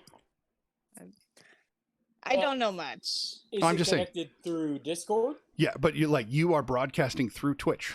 So you are on Twitch before you've ever even downloaded the app and used it. That's bizarre. I mean, that's in this economy. Interesting. No, and we can get you set up because the support from you, even in the chat, once you guys get further along, and even in Ed's chat and in all the different things, would be great because, because some things need to be seen to be understood or not understood in this case. So yes, watch the movie, and I won't say any more, but you do need to watch it and then tell us what you think, is what Bats was saying. I absolutely will. But anyway, getting into the chat can be a great fun time, especially the more people that show up, the more people you can chat with and meet. And it's actually a good way to go out and meet other chatters and bring them back to the channels that you enjoy, whether it be this one or other ones you end up finding that fit your likes, because Twitch is for everything. It's got art, music, games, movie reviews, if you like those. It has people just talking about politics and everything you can imagine. I mean, that's not a huge part of it. You just made a gross face. I'm so over politics. No, that's fine. And that's fine. What I'm saying is that there's something for everybody. So if you're over it, that's fine. But there's stuff where people will show you how to draw. They'll show you how to do digital 3D art. They'll show you how to play the guitar. They'll play drums. A lot of people I follow. Learn how to cook people, like Zac Efron. Yes, exactly. If you want to get Dahmer's Cookbook 1.0, yes, birthday present ever. So this reminds me of the Twilight. No, wait, was it the Twilight Zone or the Outer Worlds? But To Serve Man. To Serve Man. You guys ever heard of that? No. No. Oh, wow. I don't want to ruin it. There's some great classic stuff that all of our tropes are based on. Twilight Zone, Outer Limits, things like that. And some of the originals delve right into the stuff we're troping and joking about, but they made shows about them. And we don't even go down those roads anymore. I think some of those old Twilight Zones are some of the best. Right. Have you seen any of the new one? The Jordan Peele one, no, I haven't. But Peele's pretty outstanding, and he can make whatever he wants, and I'll watch it. So I'll probably watch it. That's like the only reason I want to get CBS or whatever. Yeah, that's All probably Access, I think. That's why I don't have it, because CBS charges far too much for kind of a crap channel with 2 shows. Yeah, it's like that and Picard, right? Okay, so 3 shows now. But still, Picard's the only one I really give a crap about, and I'll just wait till I can get it on Vudu and watch it that way, because I'll binge it, and I'm a huge TNG fan, so gotta do it. Okay, let's get back to Annihilation, because we've done a pretty darn good job of not hitting spoilers, but still getting the gist, and even Bats is there, like, able to talk. Yeah. Oh yeah, Peele's Candyman, she said, is coming out. That's going to be pretty interesting. Oh yeah. Forgot about that. I won't be watching it. Right. Well, I think you could. I think it's some soft reboot with different elements of horror. You don't think it'll feel the same? No, well, I think it's going to be more like Get Out and Us, like that kind of horror. I hope so. And they'll probably tie it in at the end. You need to watch. Probably watch 90% of it and then close your eyes to the end. You need to watch Lovecraft Country and then reassess that, because I don't know if I agree with you based upon Lovecraft Country, because there's some pretty brutal stuff in Lovecraft Country. And what did you put that up there for? Now, why are you calling me a chicken? Why are you calling me a chicken? No, she called me a chicken. My own wife on my own channel called me a chicken. Wow. Well, don't be a chicken. What? Oh. Hang on a second. Devil's fighting Technical words. errors. I'm kidding, of course. No, so Bring the reason what she's saying is that there are 2 horror movies that to this day I won't watch, and maybe in my 40s I'll change my mind and try again. But there are 2 movies from my teenage years that in my childhood that I cannot watch, that still, even as an adult, freaked me out. Bach. Thanks, love. So the first one is Carrie, the 1977 film Carrie from Stephen King with Sissy Spacek. And it's not that the film itself scares me. It's more that I had nightmares about it, and especially about the ending. So that stuck with me. It's hard to let go of. So when I do get to the end of the film and see the part, I get freaked out still. And then the other one is Candyman, the original 1992. Love Candyman. And it's mostly because trauma that I had gone through when I was in early middle school, where locked a bunch of kids in rooms and did Bloody Mary and all sorts of terrible stuff. And of course, Candyman and Bloody Mary are right in line with each other. So, and the movie was just a couple years after I experienced that, so it brought it all back. And so, even as an adult, I went back and was like, wow, this still freaks with my head. But it's been 20 years since I've watched either of them, and I have a rule. If you haven't seen a movie since you were 20 years old as an adult, you need to rewatch the movie. Even if it's ass? So let me put it to you this way. You're 29. Next year you turn 30, right? Mm-hmm. Or is it this year? No, it's this year. Later this year you turn 30. Okay. When you turn 30... This year.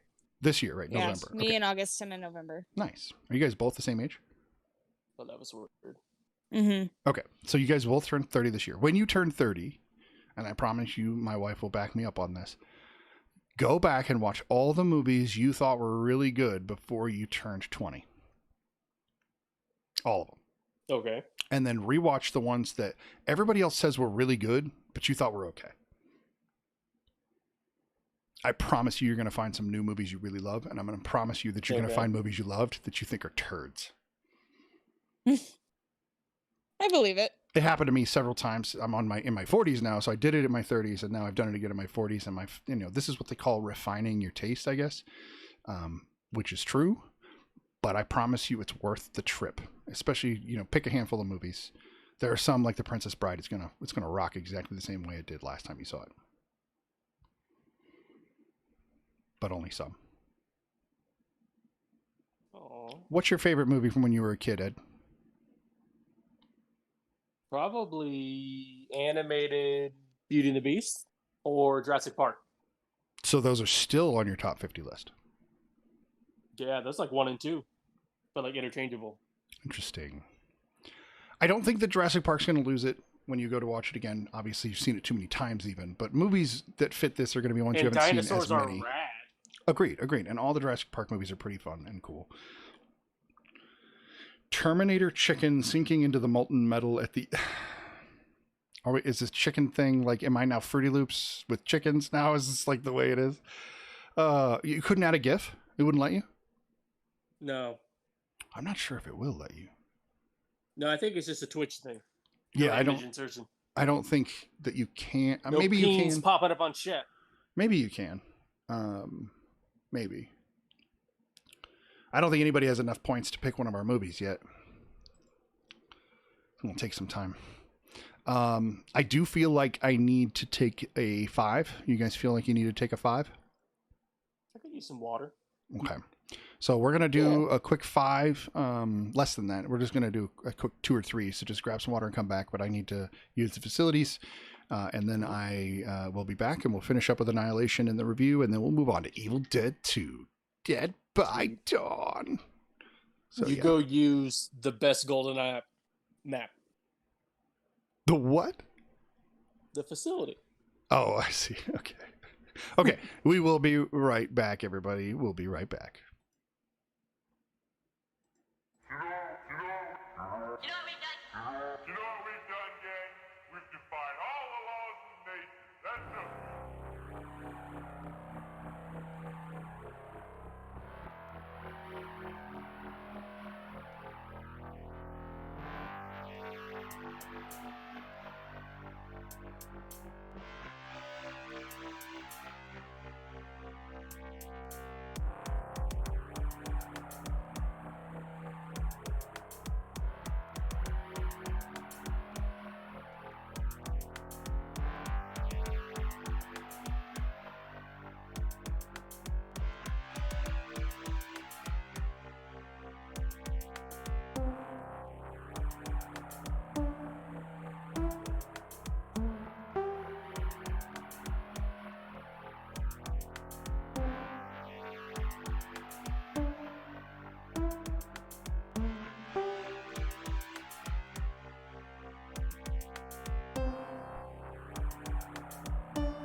Hey, we are back. Thank you for letting me take a quick break there, everybody.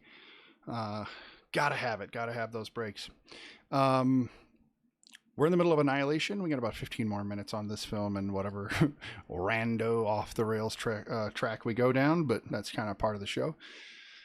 I need to jump into these spoilers when we come back. Ah, yes, Ed. Let me put up... Wait. Oh, okay. Go ahead. Before we do that, what is something you don't like about this movie?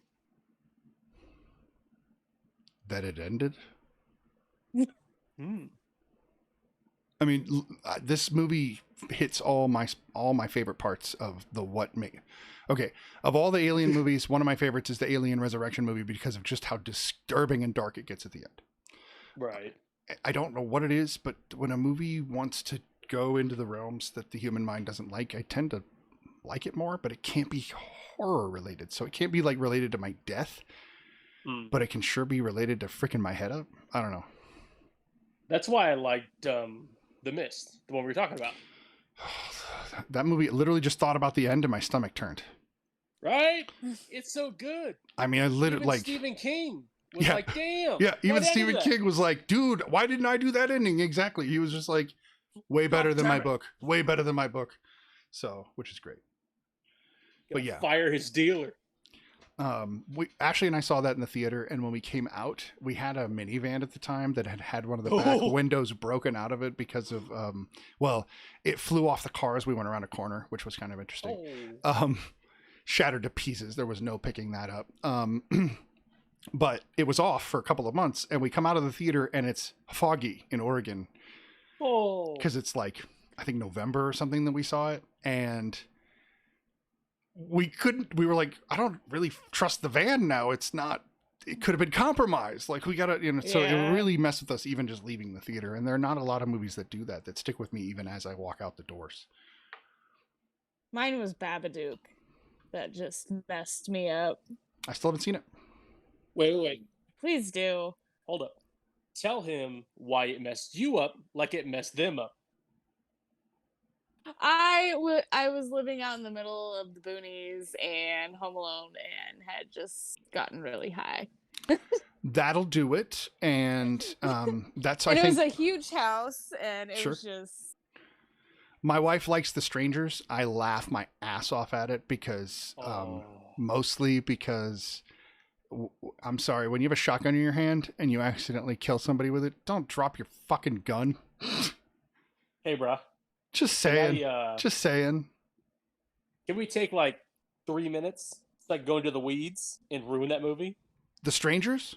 Yes. Later, let me put up the spoiler alert. We're going to ruin a crappy movie. So here you go. Go ahead. So not so much that. That was one of my favorite movies in high school because I got like 20 people to go see it with me. We took up 2 rows in Cinemark. You know how they say based on a true story? Yeah. Do you know what's true about that? That people were in the woods once? No. The screenwriter was at home as like a 8-year-old playing with some fire trucks in the little entryway, as you do. Coat hanger, front door, blah, blah, blah. And some crazy chick walked in and was like, "Is Mara here?" And he was just like staring at her, traumatized, and she left. And then they found out that people were doing that and burglarizing people that were like home alone. And that's it. That's the truth. That's the truth of The Strangers. That made it worse. Ain't nobody get tied to a chair and stabbed to death. No house assault. That made it worse. Some asshole tweaker that's like, "Is Mary home?" Not only that, but then some 8-year-old kid being like, "Stranger danger." Not in this economy. Oh my! So hell no. Mara's got like 3 jobs. So here's the thing: anything Liv Tyler is in, she better do better than that to prove herself as an actress. I thought that was the most lackluster performance of her career. I love Liv Tyler. She was making that elf money. This was just like car payment money. money. That's fair. That's fair. Besides, her daddy had money. She's good. Her daddy had lots of money. But you Has know, lots of money. strong, independent. I've read different info about the stories that inspired the movie. Oh, interesting. Okay. So there might be different things. Okay. It's inspired by the Manson clip and that whole thing. But the true story is that. That's the actual true part. Okay. Dropping the spoilers. So, yeah, I mean, it wasn't really a spoiler for the film, weirdly enough. But that's fine. Well, that was the stabby bit at the end. Okay. That's fair. Yeah. Annihilation. We still have 7 minutes left for Annihilation. And we should definitely give it its due credits. There wasn't enough. It's not that it wasn't enough. I actually think it's really nicely packaged. I don't need more, but what I'm saying is there's nothing that I would go and say needs to be better. Again, I don't believe in perfect films. So I'm sure I could go through and find some editing error or some problem that or needs to some... be better. What bothered you in the movie? The costume at the end. That didn't bother me. It irritated the fudge out of me. Really? Yes, I don't know why, but it was just Hold up. Throw up the spoiler thing. Spoilers alert. Spoiler. Okay, it's up. Are we talking about the P1000 guy? The silver? No, yeah. Yes. That thing. Okay. You didn't like that? Yes. Like you just didn't think it was cool, or it disturbed you? It just looked like a really crappy made bodysuit. Okay, but this was Netflix also. True. Wait. Here's my thing. But that's like my one nitpicky thing about the movie. Netflix. Other than that, I loved it. Okay. I guess that's fair. You're saying this was a Netflix film? I believe so. I think it was an exclusive. I think a studio made it, but Netflix got the money, and it was on Netflix same day as theater. That was its big appeal. Oh, I didn't know that. I'm looking, but I'm not seeing that. But that doesn't mean it's not true. But yeah, because I'll I look didn't into watch that further. it for that reason. Yeah, I'll look into that a little further. That throws me, but I get it. Most Netflix movies are, they're hit or miss. Well, I bought into the whatever the hell anti-hype is. Okay. You know? People shit on that movie, and I was like, no, I like these people, so I don't want to see a bad movie. Oh, I see. I do that sometimes. I'm just like, look, that actor ruined themselves in that. I don't want to watch that. It's like watching anything Cuba Gooding Jr. does now, or Mel Gibson, or you're like, oh, stop acting. You're ruining Martin Riggs. What are you doing? I get you. But at the same time, I've come to realize that I generally don't agree with the main audiences. People are always like, okay, so this is how I'm going to try to break this down. When it comes to Hollywood movies, I'm an exceptional cynic. And when it comes to art house films, I don't care. So like people that are art house fans are like, why can't you love this, Amelie movie? I'm like, because it bored the shit out of me. And then people are like, why don't you like Wonder Woman? I'm like, because it bored the shit out of me. So, and then people are like, well, what do you like? And I'm like, well, I like most movies that most people don't like. Oh, that's a good point. Kuba did come back in Roanoke, American Horror Story, and did a great job. Never mind. He did come back and do good. We haven't watched any of that. None of it? Not even season 1 of American Horror Story? I tried. I could not get into it. TV horror is so much harder to do than movie horror. You need to watch at least season 1 through. Don't give a shit. Keep watching season 1 hard. through. I get it. I'm with you.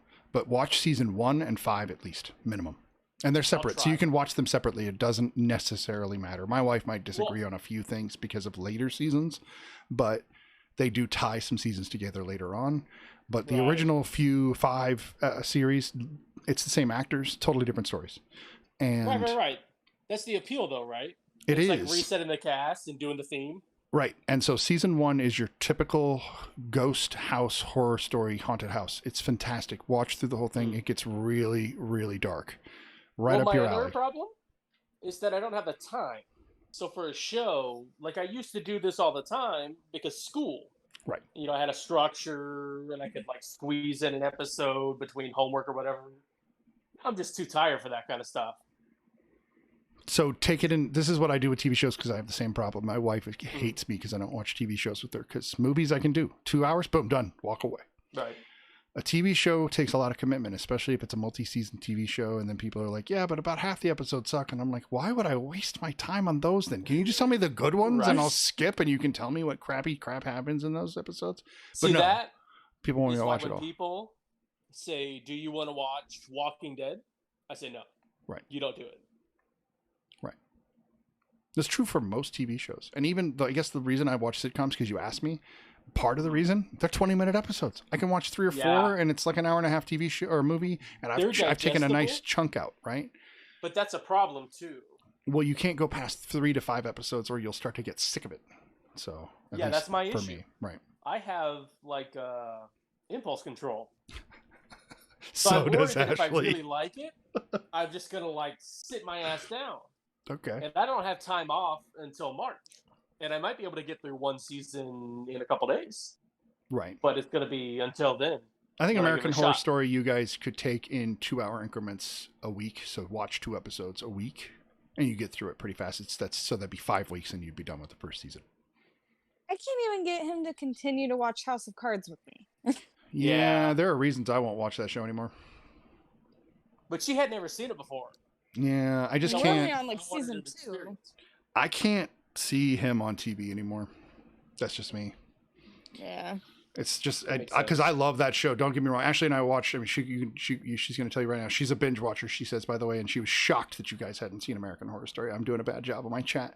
But real quick on House of Lies, I think that was one of the most brilliant political dramas ever made, and then I can't watch it. And then I can't watch it now because as much as he embodies the character is kind of him, I can't break him apart enough to be like, let me root for you a little. Right. Here's the thing, though. I don't know. I hate him. Yeah. I also hated Walter White. I put Chelsea on this path for Doug Stamper and Claire. Don't get me wrong. Doug Stamper, that character's fantastic. I hate him, but I love him. No, like, don't get me wrong. I think, and I even think Robin Wright is phenomenal in that show. Like the show, like, I mean, it's David Fincher, for Christ's sake. Yeah. It's not going to be bad. Like, the guy knows how to make shows and movies better than most people. If you guys haven't yet, I don't know how I haven't said this. Have you guys watched Mindhunter? No, we haven't. I tried.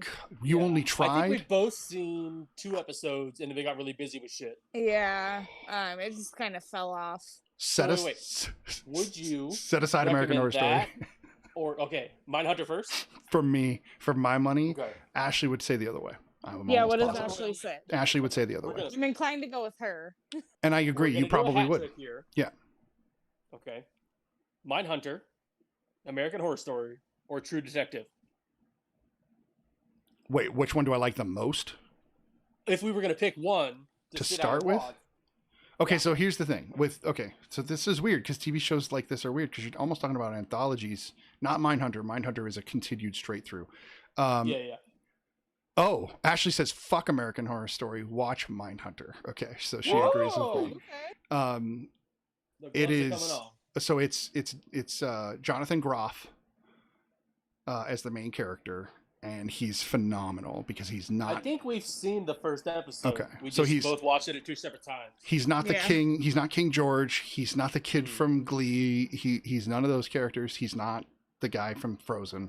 He is a very green, very new FBI agent, and it's so apparent. And he does such a good job. Okay, so you remember you showed me the guy in the Matrix who also threw Keanu Reeves off the ledge. Yeah. Okay, so. Only Human?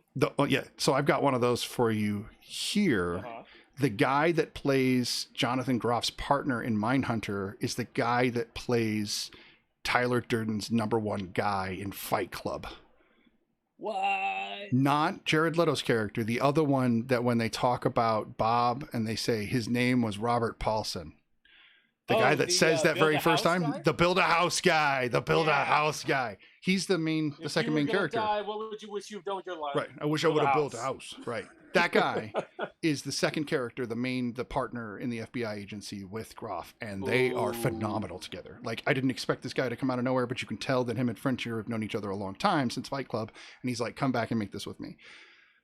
There's a downside. Right on. It only has 2 seasons. Oh. Okay. And they will not be making a third. Damn. And the part They did that that sucks. to Hannibal too. No, it's worse than Hannibal because they literally had an entire season 3 set up and ready to go and then stopped. Oh, what happened? I believe COVID. I believe other projects. So I think it started with like he did another project and was just putting it on hold and then let all the actors off their contracts and then asked them to come back and COVID hit. Right. It's not feasible. It's Damn. unfinished though, so it might make me lean a little bit back towards so she's saying the same thing. The pandemic screwed us out of more Mindhunter, but it's the first 2 seasons. Even if you don't get it, the guy that the book is the show that the book is based on is still a thing, and you can go read the book and get the rest if you want. Oh, Okay, see, I'm down for that. Right. That's better than Game of Thrones. I'll read a book. Because it's based upon the original FBI agents who started to put together psychological profiles of serial killers. That's what the show's about. Right. Right up your Okay, alley. so kind of like Criminal Minds. Criminal Minds, but with a David Fincher style, making it grittier and realer. Okay. Yeah. And more grounded. Okay. Way more grounded in reality. The investigations are based in real stuff that really happened, and he tries to make the feel of the era feel right of the 70s. So it's... Oh, right. I forgot it's a period piece. Okay. It is, because it also takes place in Atlanta, and there were a lot of child murders and stuff, and it's very, very interesting. Very, very interesting. Right. Um, Well, I'm also like that's to go back to '84. That's one of the things that got me. the Like, nostalgia. Yeah, I like old shit, man. That's like The Warriors. It's in my top 10. You like old Mostly shit. because it's like- That's good. Yeah. I'm glad you said you like old shit from the 80s. That makes me feel good. That makes me I don't feel know, really young. 70s. 70s. I know. also like the I know, but you brought Zodiac. up 84. It's just hilarious. Oh, it's funny because I never understood what it was like to be a person older than adults. Does that make sense? So like when I was a kid and I got into my 20s and everybody was younger than me, they were all teenagers and I was older than them and it felt fine. But now that I'm in my 40s and there are 2 tiers of people younger than me in their 30s and their 20s, I start to really realize, holy crap, people in their 40s always get to feel old because people say things like that. It's not a negative thing. It's a reality. I did the same thing to the boomers when I was a kid. I did the same thing to them and probably still do. Right. I'm okay with it. It's just when somebody says 80s are old, I'm like, I'm not even 80. I'm 43. So that's not that old. Dude. I heard Good Riddance by Green Day pop up on the classic station. How do you think I feel? Yeah, I heard Pearl Jam pop up on the classic station 10 years ago. So. Oh. Okay. And I saw them in high school. What were you going to say? I said I saw them in high school. So. Oh, that's got to hurt. Yeah, 1993, and I just saw them they're doing a Facebook tour now, and I was Oh. like, oh, it's not the same. That's still sweet, though. It is. We Okay. have movies to talk about, and we have gotten wildly off track. It's okay, though. Yeah, my least favorite thing is, with most things like this, the storytelling order. I don't like going back and forth without good reason. And I think if they would have saved everything by starting at the shimmer and then going back, it would have felt better. That's it. That's interesting because I thought about something very similar when I was watching, and I didn't understand why we got to go through the same feelings with 2 different characters twice. Does that make any sense? Because we did. We followed 2 people doing the same thing twice. Well, In a that sense. fits in with the theme. And if we're going to get a little spoily, Oh, but let me- flirt with spoily, Hold on. don't need to throw the tag. It's already up. Go ahead. Okay. That was kind of what was happening to the flowers and to the dude's guts. True. And so I think that was the whole reason. And again, there's nothing I didn't like about this movie other than the way it was cut. So you would have preferred less a Tarantino style and much more of a show you the whole story and then give you the backstory. No. Just the way they did it. If they started at the Shimmer, and then they're like, wait, what day is it? And then we go back in time, that would have made sense to me. But then you would have lost everything to do with the captain. For sure. But I would have rather started with them going in, experiencing a phenomenon, and then us recapping the story. As like her dreams are being influenced by being in the place. Because I think that's how it works. You know? Interesting. I like that it wasn't much context. Agreed. I wouldn't change a single thing in the movie other than where the things are placed. That's it. That would change the tone, don't you think? Yeah. I don't think it would. I think it would. I challenge you, Ed, because I want to do something very similar. I think you should take that film, and I'm going to do this with another film, and I'll explain here in a second. You should take that film, and you should edit it the way you want to. Now, the sound is not going to be 100% because the scenes aren't going to, the overlay music is going to get jacked, and recutting it with that would be almost impossible. But I think that you should try just so we can get a visual of it. And I'm going to do you a favor, one that I've been wanting to do for a long time, and I'm going to make my own version, my own cut of the 2005 Peter Jackson King Kong. Ooh, okay. Because I hate that movie, and I feel like it's an hour and 20 minutes too long. I can agree with that, but that's Peter Jackson's thing. Yeah, but I mean, I could cut that movie down to where when you watch it, it's exciting, drama-filled, and will make you cry at the end. But then it's not a Peter Jackson film. Or No, at least a Peter no, Jackson no. Extended. It would be a MrSnidBitS film, and it would be far better. Did you, God damn it. I just think his editor and him, they don't leave anything on the floor. Like, there's the point. Sure. You leave some shit on the floor, man. Like, that's what it's there for. There's an actor, and I'm blinking. They made a D-make of Star Wars.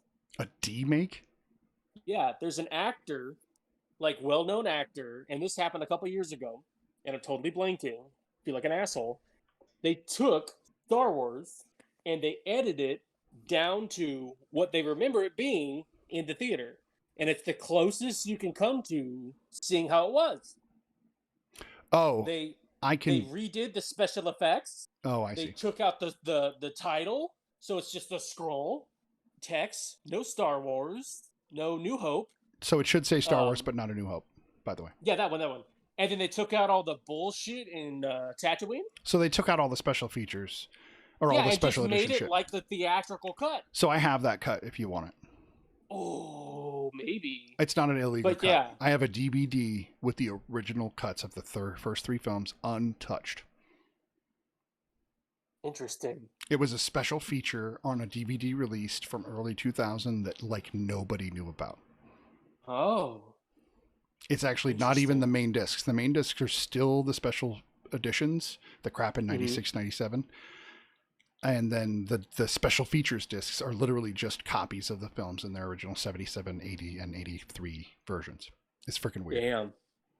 That's, but this guy, that's what I watch. I think it was like the kid from Final Destination, or Devin like Sawa? Seth Green. Yeah, maybe one of those guys made this, and then they were just giving it away because you can't sell it. But if you can't even just give put it away. somewhere, No, you can't I even know. distribute it. Like, that's breaking the law too. I know he got in trouble for it, but I like bet. enough people got it that it's on servers now. See, if I just yeah. let you borrow my DVD, you can watch it, and then we're not breaking any laws. So, Right. In this economy. Let's rate the movie because we are 10 minutes over on Annihilation, and I really want to talk about Evil Dead 2 pretty bad. Right. So, let's have Ed. Oh wait, no, this would have been the third one. So I'll go on this one. So I rate Annihilation a 9, and it's inexplicable to me why I don't rate it a 10, because there's nothing, like we said, that I wouldn't change about the film. But I think the reason it's a 9 and not a 10 is that I don't think I want to go running off and watching it 20 times. Pussy. Chicken. Fuck, fuck. You guys Chicken suck. pussy. Okay. So back to what I was trying to say. Let me fix my mustache now that I'm all frazzled. Okay. It's not that I can't even handle the movie, because I did just literally watch it and I can handle those eerie scenes. It's more that I Good shit, right? just don't. That's not what I want to surround myself with all the time. I don't want to live in that funk, and if I watch stuff like that too much, I'll live in that funk. I guess that makes sense. Yeah. Again, the 10 for me says whether I'll go back and watch it again, not whether it's necessarily the best movie in the world. Okay. I don't even know how to rate my top 50 and whether they would each be 10s or not. That's a good question. Right. I don't know. All right. Fry Girl, you're up. I'm going to go with a 10 out of 10. This is something I will absolutely be making the girls watch at girls' night. So, you're witnessing a first. She's going from a 1 through 5 scale and saying, fuck Oh, it. I'm using Double it. It's a 20. It's so good. It's it gets 100. 2 5s. 2 5s. It gets 5. It's It gets that 5 good. stars times 2. It gets 2 sets of 5s right next to each other. It's really, really good. No, everybody does bring it. You're right, Chelsea. And it's a pro ladies flick. We didn't even talk about it. It's a total pro ladies flick. Dude, I know. I didn't get a chance to. We should. Well, to be fair, she had to like secret potty too. So She had to what? she had to go run to the bathroom, and that's why I was leaving the show for a bit. I see. Yeah. So she gives it 10 out of 10. I got an 8, or gave it a 9. She gives it a 10. Ed. I would give it like 10 thumbs up. 10 thumbs. But not like 5 people and 2 sets of hands, or like 10 dudes that are missing an arm. It'd be like that Doctor Strange acid trip where you thumbs up and another thumbs up comes out, and it does that, to the 10th degree. So you're saying that on one hand you would have 10 thumbs up. Listen, I would cut this thing differently, but the fucking Nightmare Bear, like, put this in the stratosphere. I would watch a movie about Nightmare Bear and freaking Swamp Gator. I want to see Nightmare Bear and Swamp Gator fight. Oh, That would be good. Yeah. I would pay to see that. My only minor nitpicking naggly complaint is that Nagalicious. not enough weird shit happened in the Shimmer. Hmm. We got like the Flower Child and the Gator and the Bear and the Rumbly Tumblies and the Tummy, and that's it. But things were also No. happening What about the bloom? psychologically. The human bloom? That's what I said, the Flower Child. Oh, that's the flower I tried to child. keep it vague. That's why I said the human bloom, because it doesn't really say what it is either. Yeah. I But I loved it. No, yes. I'm just trying to think. But you know what's weird? Yeah, you're right. There's not a lot. It's weird. It's enough, though. It's enough. It's a to, psychologically one. Well, here's the Right. thing. It's well enough paced, pre-Shimmer, in Shimmer, post-Shimmer, that you get enough. Each act has its own little thing. Yeah, I do enjoy the separation of the acts. And then they dip into each one. And that's about it. That's fair. Okay. Yeah. So it's But rated high across the board. hold on. Flirt with spoiler. Hold on. As soon as Spoiler alerts ahead. Go ahead. spoiler alerts. As soon as we see Oscar Isaac, I called that shit.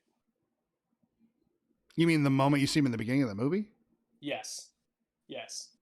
The moment that the anti-joke spoiler, the fact that he wasn't a dream or a mirage or whatever, I knew it. I called his spoiler, I called her spoiler, and that's about the only thing I knew. So everything else was like a nice little surprise. The gator, the flowers, the tummy ache. Tummy ache. I like how we've turned it into here's a little medicine for you. You'll be fine. It's just a little bellyache. No big deal. No biggie. Hold second, the champ. We're gonna give you a little pokey. Look at the tummy. We'll get that Wow. splinter right out. That's disgusting. Yeah, no, I think my stomach hurts right now. Anyway. There's a snake in my boots and my tongue. There's a snake in my stomach. Moving on, we've got 45 minutes to discuss Evil Dead 2. I think that's more than enough, but I want to make absolutely. sure. Who started Evil Dead last week? Was it you or me? What do you mean? Did you start talking about it or did I? I think I did because you really liked the second one. Right, and then we had Chelsea start with both, I think, Annihilation and Wonder Woman tonight. Oh yeah, she is the guest. So Yeah. do you want me to lead this one, or do you want to do it? I'll go ahead and do it, but I didn't know if Chelsea was ready to go. Well, did we want to let her bow out because she hadn't seen it? That's what I'm saying. If she's Yeah. ready to go. Yeah, Or I'm you- gonna leave. I'm waving, but you can't see me. Say goodbye to the Fry Girl. She will not be here for the final film review. I'm going to go ahead and take the sloth down. Oh, Yes. Oh, the sloth is gone. we gotta put the clock See down. you next time. Have fun, Chelsea. Thanks for No, hanging. no, take- Bye. Yeah, thank you for having me. Of course. May I use your on there and just like sit over there, please? Oh. Fine. Was that me or you guys? Are we still there?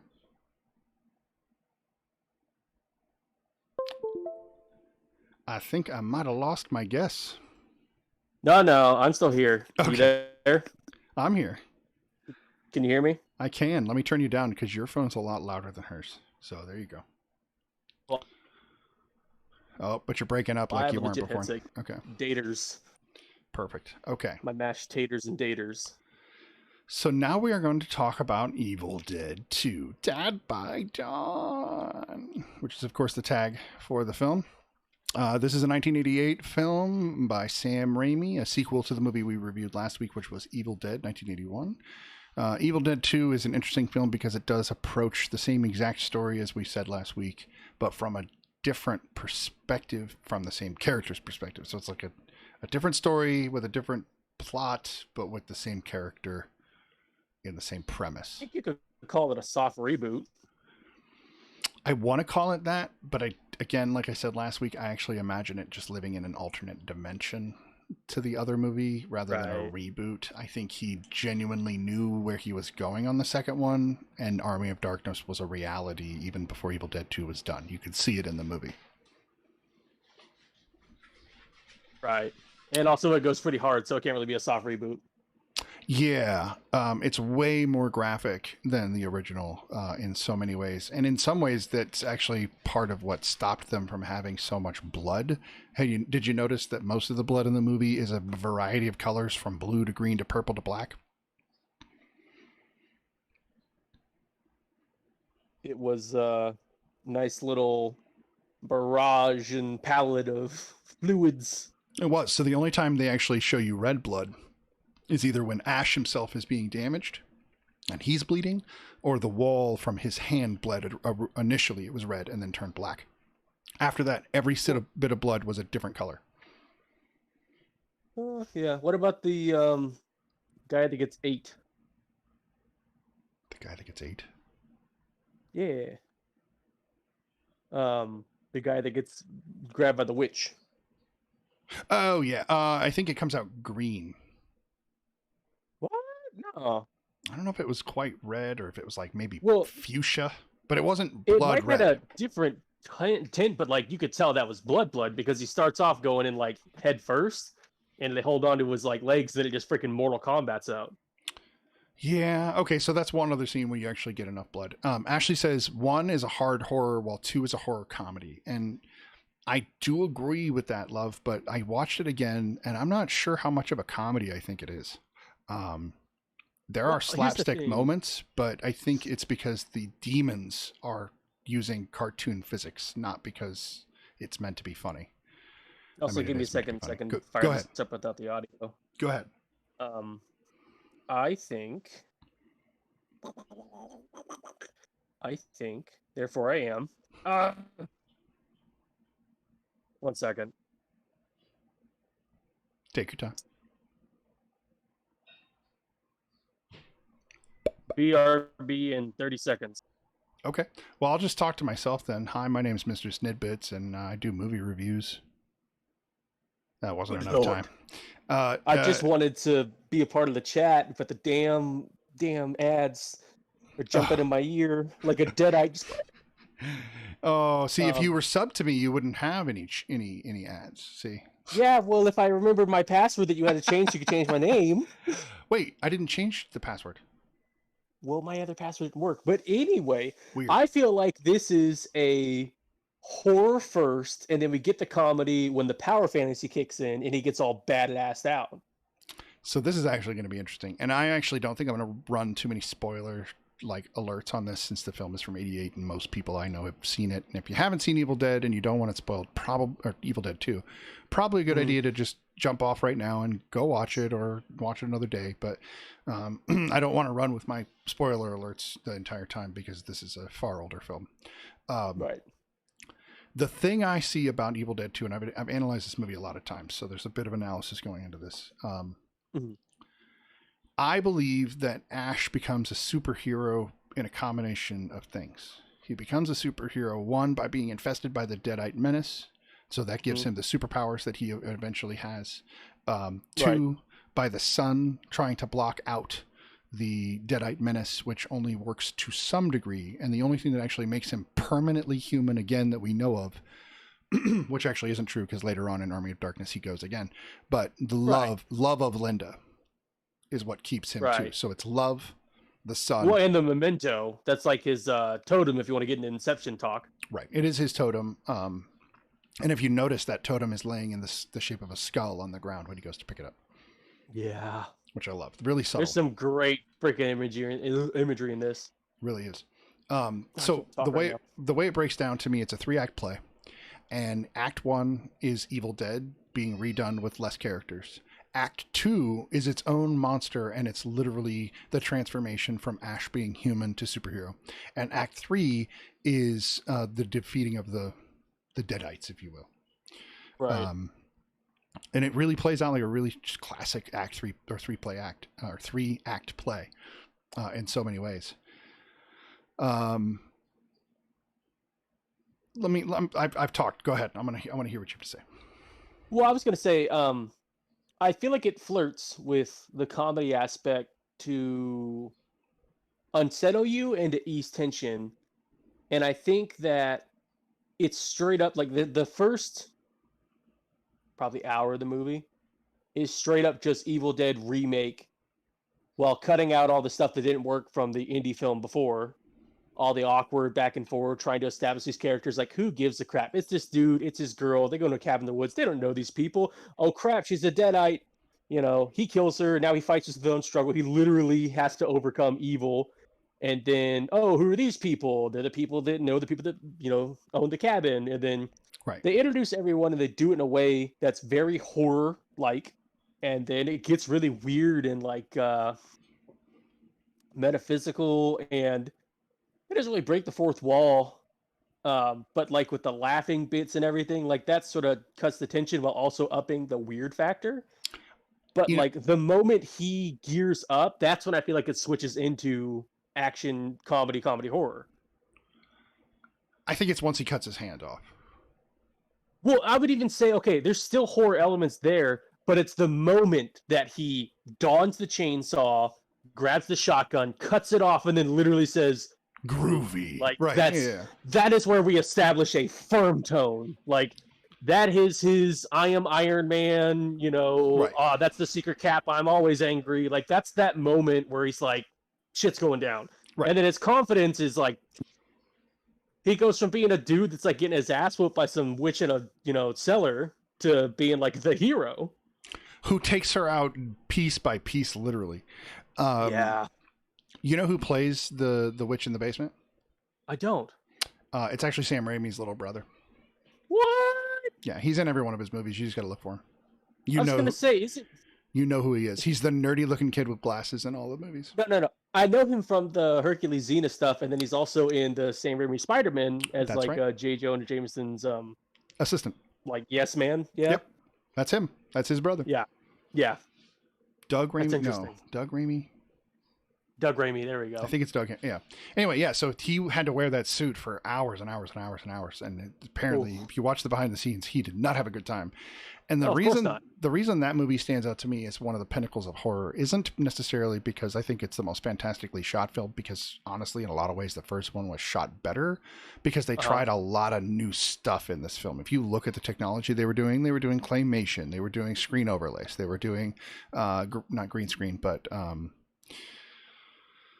this was all pre-green screen, so they were trying to do, a lot that's of the overlay, isn't it? model shots. Well, some of it's overlay, and some of there's another term for it. I just don't want to be wrong and say it. But just there's do it.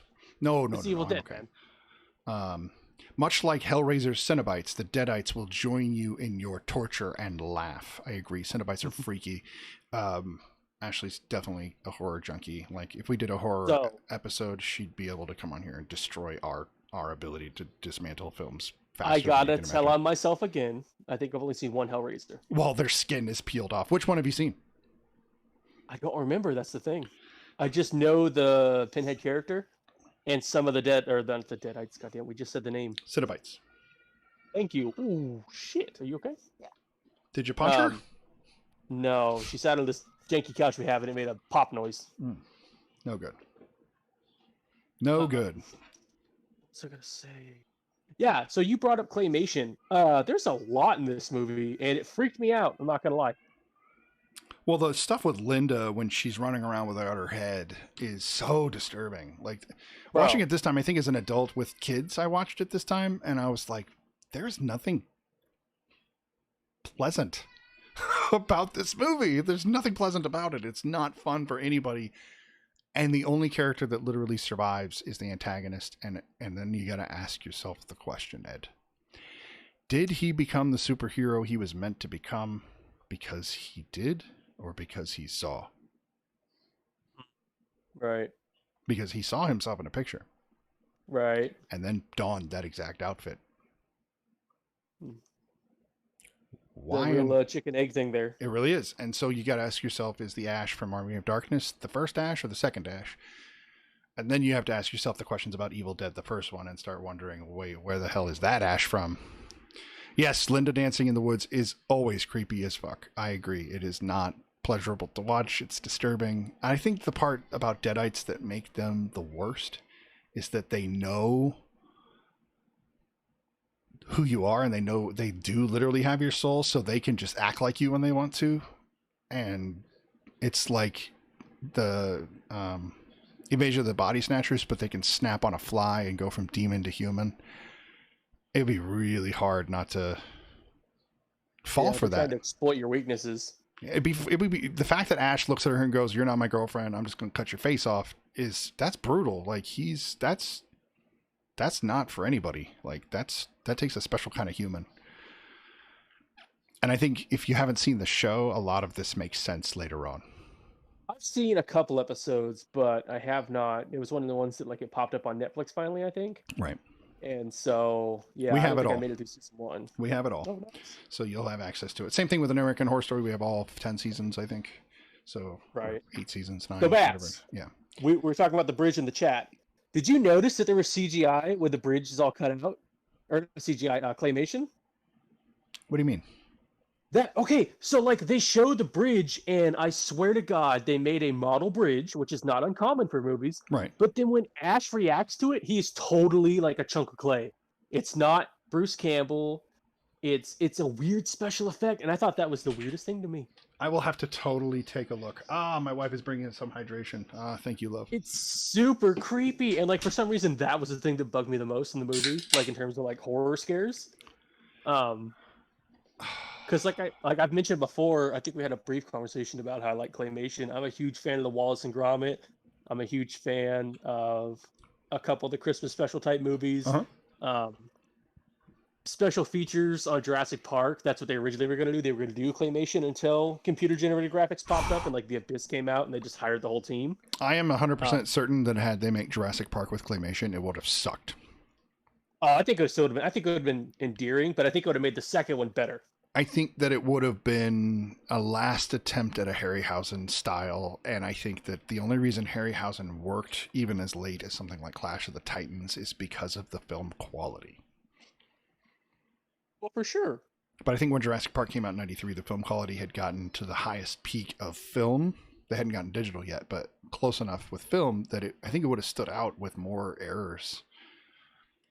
Well, the plan was to still use early like layering and digital effects, so that way they could more convincingly put the claymated things in there instead of just having, because a lot of those films they just have like clay fighting clay and they make it look as close as they can Right. to the effects.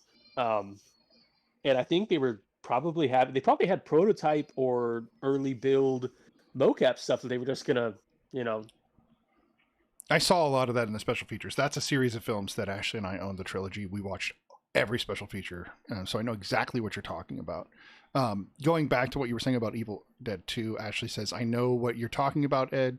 It's easy to overlook when you're not watching closely to the scene with the bridge. Man, it just gave me like Nightmare Gumby vibes. You know, the thing at the end, I started thinking about, man, there's a moment where Ash actually has to throw himself into the monster's hand. Right. And you see Bruce Campbell like, ooh, I twirled to the right. As if it's pulling him into his hand, but realistically the fingers weren't moving, and so he just kind of rolled into its hand. You know, and there's that's throwback to early film type stuff. And they embodied a little bit of everything with this film.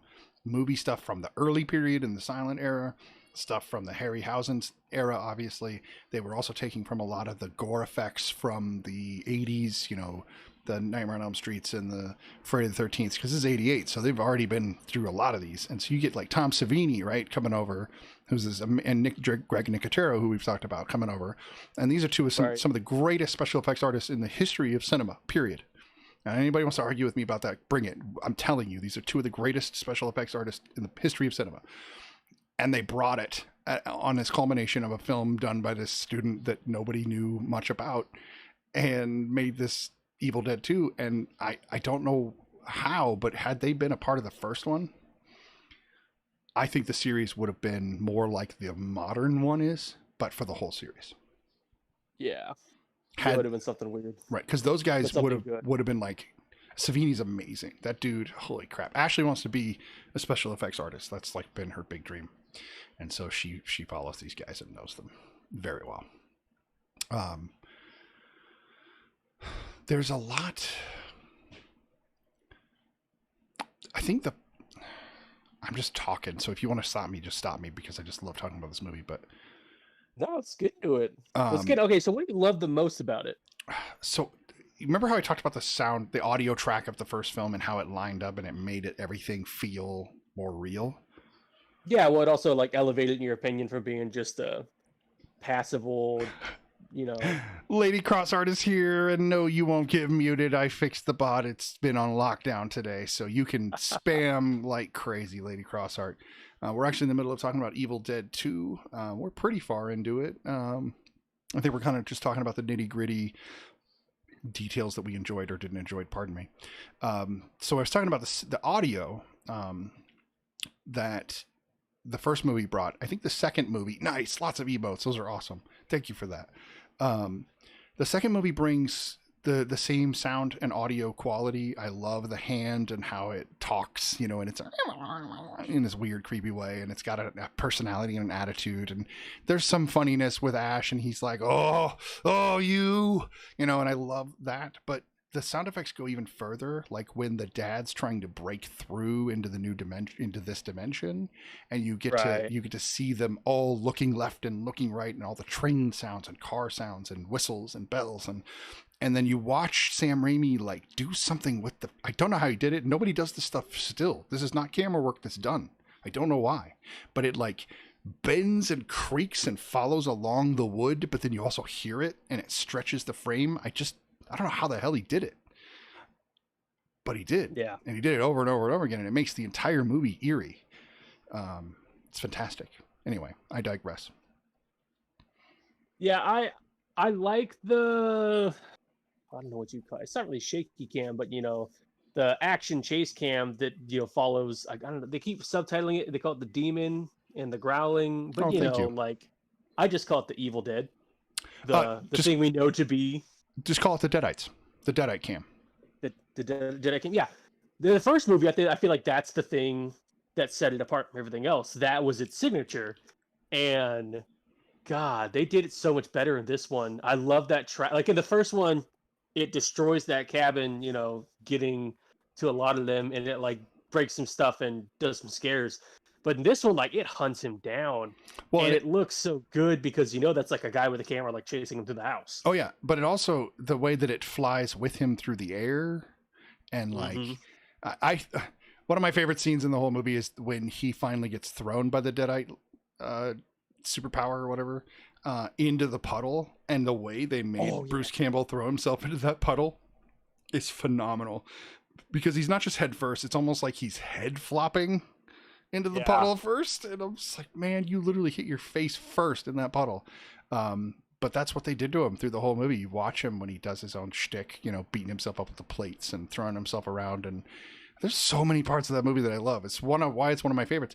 When he starts to like grab the ground and pull himself up, like that's Bruce Campbell pushing with his feet. It's nobody else. It's all him, and he's phenomenal.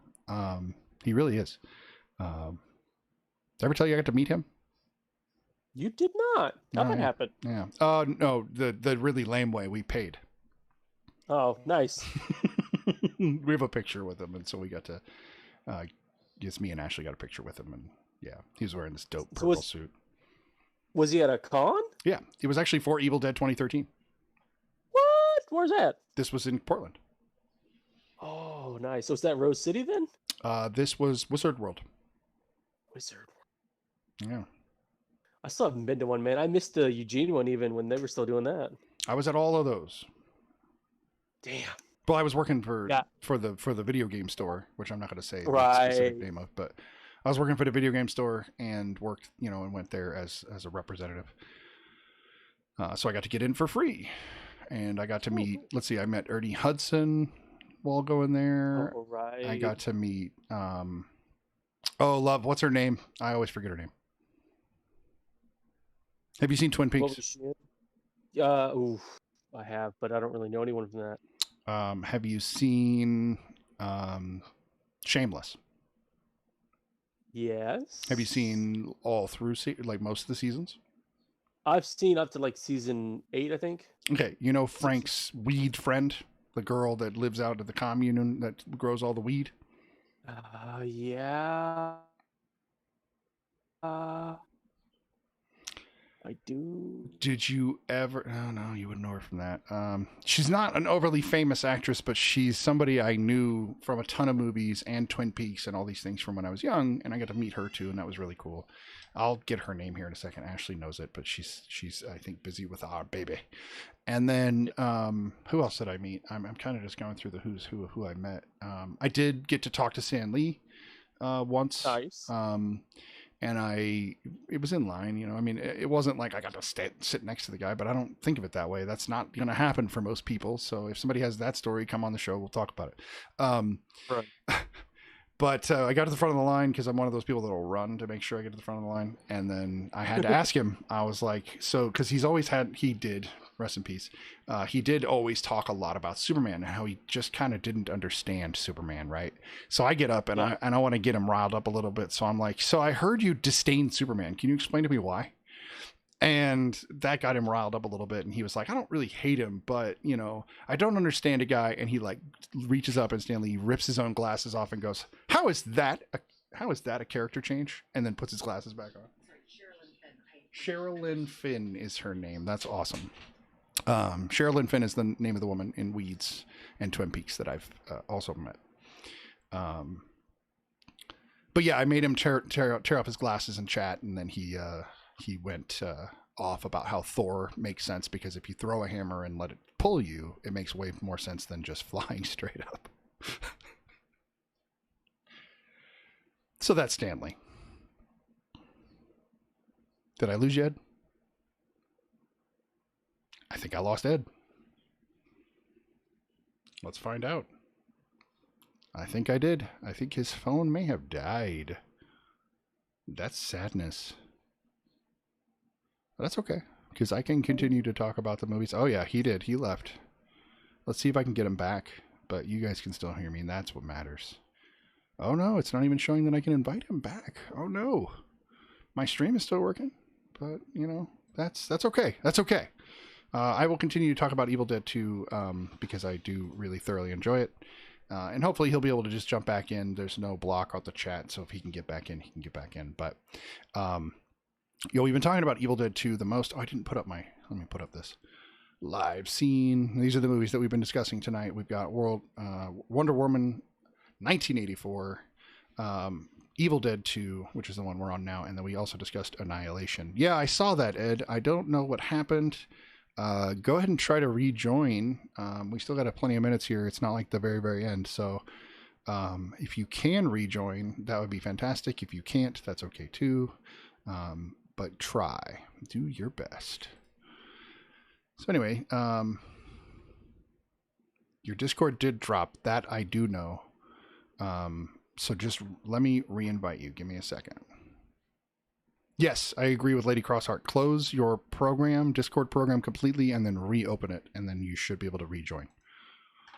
This is just the Discord app on these things. Would you agree with that, Lady Crossheart? It's just always a pain on the phones and the mobiles.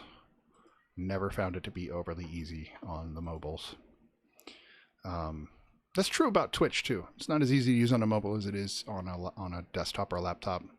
But that's okay. If I'm going to go back to talking about Evil Dead until I get Ed back, I am going to re-invite him real quick just so I make sure.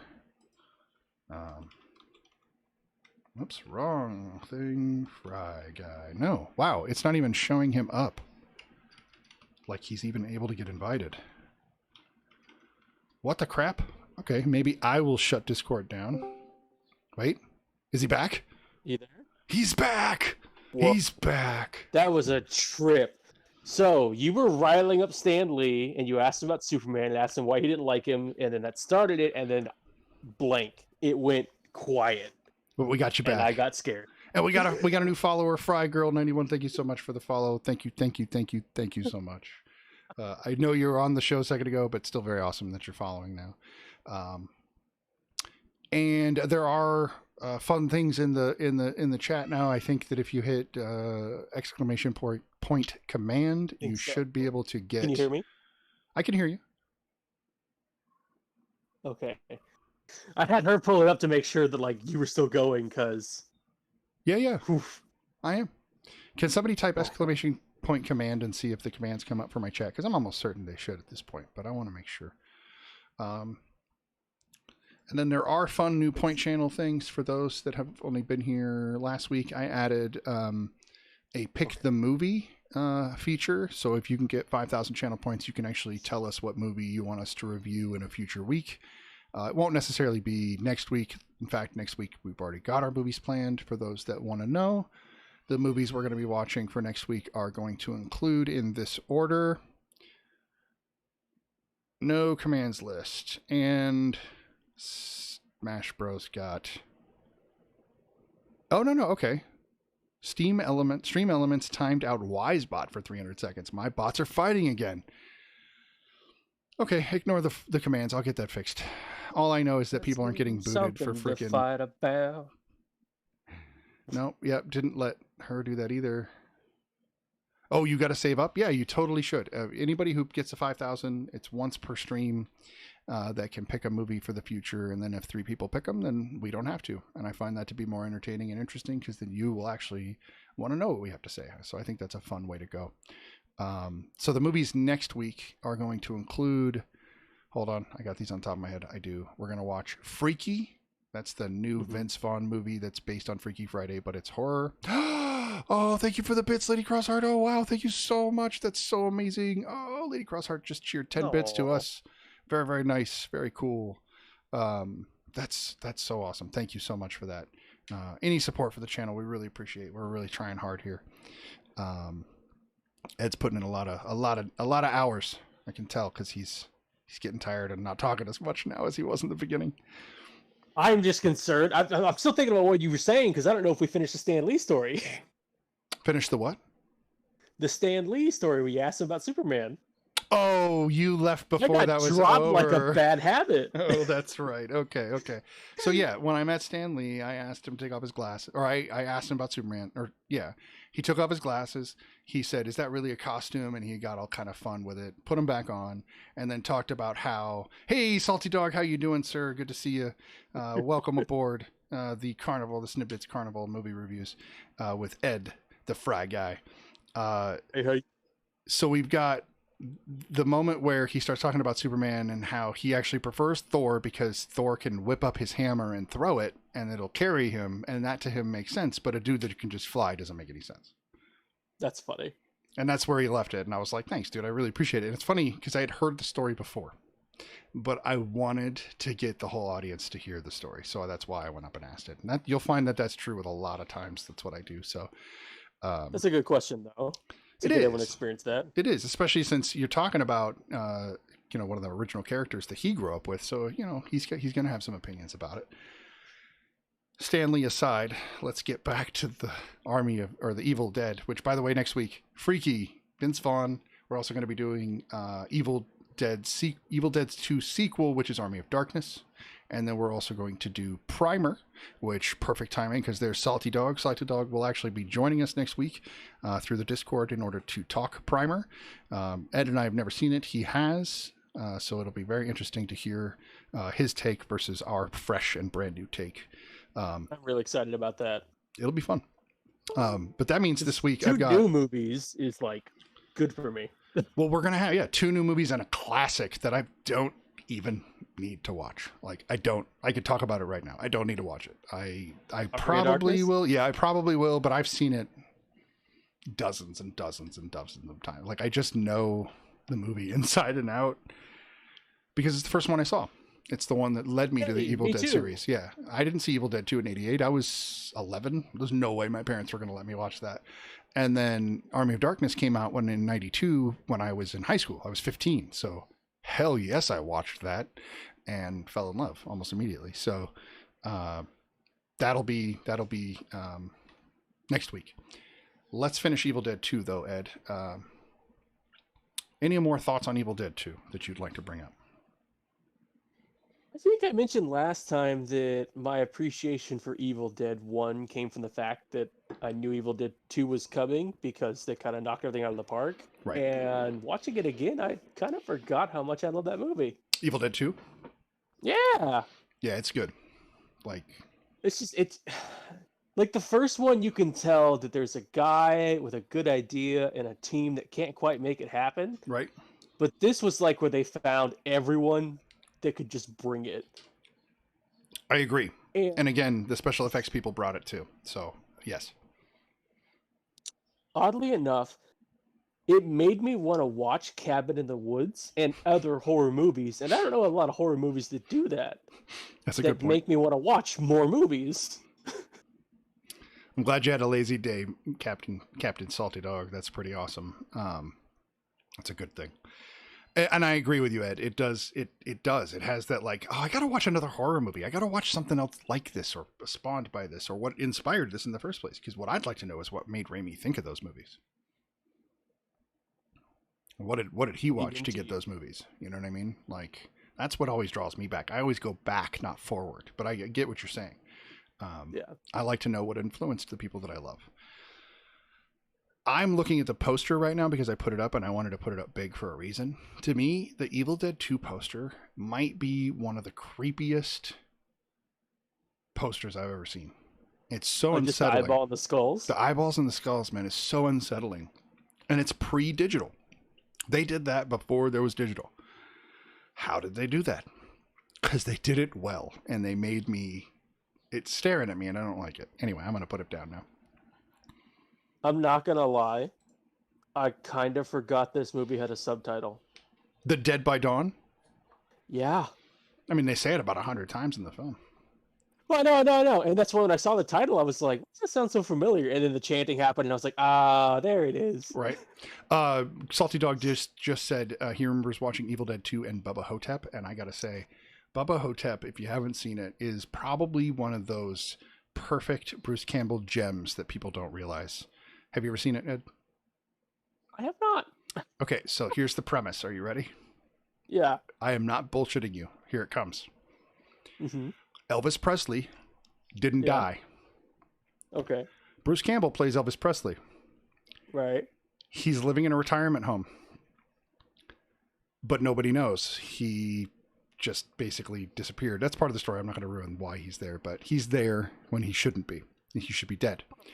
And then there's this tour of an Egyptian tomb that actually wrecks near his retirement home, and a zombie or a mummy starts offing old people at his retirement facility. And so he bonds together with another resident who ends up being JFK. But in what's his name? Oh, I forgot his name. It's a black actor that plays him. I forgot his name. But a black actor plays JFK because the CIA put him into a black man's body to save his life. Wow. That's a trip. And these two have to fight a mummy in a retirement facility together like superhero men with walkers. That sounds amazing. That sounds like a D&D campaign of like the action one or whatever. What do they call that? I every time I watch it, I'm like, why don't I watch this movie more often? That's how good that movie is. It's. Do you have it? I don't think I do. It's one of the few Bruce Campbell movies I don't own. And I've even seen the crap that he made at his house. My Name is Bruce. Like, I've seen some crappy movies from him. I've even read his books. I love the guy. Pretty outstanding guy. You definitely need to check out Bubba Hotep. Salty Dog says D20 Modern or Savage Islands or Savage Lands, sorry, is what he thinks it would be more like. Yeah. They parody the tagline in Evil Dead 2 in the CG cartoon Reboot. Oh, that's kind of cool. I didn't know that. I've heard of Reboot, but I've not seen it. Oh yeah, I mentioned that last week. Did you? Okay, that's kind of cool. Yeah. The thing about Evil Dead 2 that I don't like about the beginning of Army Darkness, because they overlap, right? It's the same scene twice. Right. Much like Back to the Future and Back to the Future 2. I don't like it when they revisit the scene and don't just cut that freaking scene in. They should have just cut the end of Evil Dead 2 and just thrown it on the beginning of Army of Darkness and then go. Because when they start it over and they put in new lines and there's no flying gargoyle, I'm not as impressed. I loved him killing the flying gargoyle. I think that's fantastic. I thought that was a really good way of showing what the 1300s was like for their world. And then in Army of Darkness, we get there and it's not quite like that. It's a little more mellow than Evil Dead 2 said it was. Right. That's just me. Well, okay. Maybe. But what if this is your whole multiverse Ash theory coming to life? Keep going. I'm just wondering, like, perhaps we're not even seeing, maybe we're seeing the Ash from the book and not the Ash that leaves at the end of Evil Dead 2. Maybe that one's got the fealty of everyone already because he blew the gargoyle out of the sky, but the guy that you see in the book is the guy we see in Army of Darkness. You know what I didn't ever think of? Ed, in a weird way, you've hit something meta, and it's something that's so blatantly obvious that none of us have ever thought of it before. Uh-huh. The credits. The credits between the films force them into different realms. That story's over. That story's over. The credits rolled on it. So the story we see is a completely new, different Ash. There we go. No, I don't know why I never thought of the fact that we're talking about stories, and he had a 3-act play in Evil Dead 2. If you look closely, both of the other two movies are built the same way. Then you look closer, and all three are a 3-act play. I'm getting meta as hell, but... well, I was thinking, too, to jump ahead a little bit, when he fights Evil Ash, I always thought maybe that was the Ash from the first film. Oh no, Lady Crossheart, going to bed. Have a good sleep. I hope you do have a good night, and that all is well when you wake up in the morning. I always like to think that things will go well when I wake up. Yes, sweet dreams, and hopefully no nightmare bears and deadites and all that stuff. Salty Dog is bringing a little extra to the plate. He says, not to mention Evil Dead, the video game, where he ends up in Dearborn, Michigan during the Civil War. Oh yeah. So again, the Evil Dead games would be their own iterations, which also means the comic books would be their own iterations as well. And we actually own a lot of the both Evil Dead and Army of Darkness comic books. Well, if we're gonna jump the shark and then beat it to death like a horse, he also fights the Marvel zombies. True, he also fights Freddy and Jason. Oh, really? Yeah, you didn't know that? I did not know. Oh, there are 2 comic books, and good luck finding them not digitally because they're very expensive. The first one's more expensive than the sequel, but it's Ash versus or it's Freddy versus Ash versus Jason, or something like that. Ash versus Freddy versus Jason. It's Freddy versus Jason, but with Ash, and it is a comic book, and they all go to town on each other. And Ash is a Time Lord. Theory confirmed. I completely agree. He totally is. But he uses Deadite powers to get through time, because that's his only power is Deadite power. Now, what if he's just oh, what the hell is his name? Like sexy American Captain Harkin or whatever. Sexy American Captain Arkin? No, the guy, the pilot guy in Doctor Who that we see a lot. Oh, Doctor Who is not my jam. I don't know what the hell you're talking about. I know there's a thing called a TARDIS, and I know Doctor Who is a different person a lot, but it's still the same person. And I know that there's there's a magic like this screwdriver or whatever. freaking Polly badass sidekick dude that they pop up. And he like wants to sleep with everyone and everything. What movie Why do you can I want? not think of his name? No, it's from Doctor Who. No, Bats But he McSkelly pops him. literally just said Ash is absolutely a Time Lord. He just hasn't honed his movie skills yet. Oh, she wants the movie Freddy versus Jason versus Ash. Go ahead. That'd have been tight. Yeah, not going to happen. Yeah, but that'd been tight. It would have been. One can dream. Yep, that's why the comic exists, because that's the only way to get such a beautiful thing. And they were going to make it, and then, of course, studios like to fight a bunch of stupid crap. Salty Dog, I just realized we have Primer, a time travel movie, and Army of Darkness, which is also a time travel movie. So after you watch the movie Primer, your theory will make even more sense. I like that. I'm excited now. I'm so more yeah. excited. So we're watching 2 time travel movies and 2 horror movies, but we're only watching 3 movies. Which is kind of cool in itself. It'll be an interesting week for that reason. It's too bad Tenet couldn't have been next week too. That'd have been wild. I think it's a good book. Tenet's second viewing. Well, I think Tenet's second viewing should be like in a year. Yeah. That way everybody can have seen it and stuff. I'm just throwing it out there for the theme. For sure. So I just realized the time. Oh yeah. Did you realize the time? We have been on air for 2 hours, 58 minutes. That is wild stuff. That's wild stuff.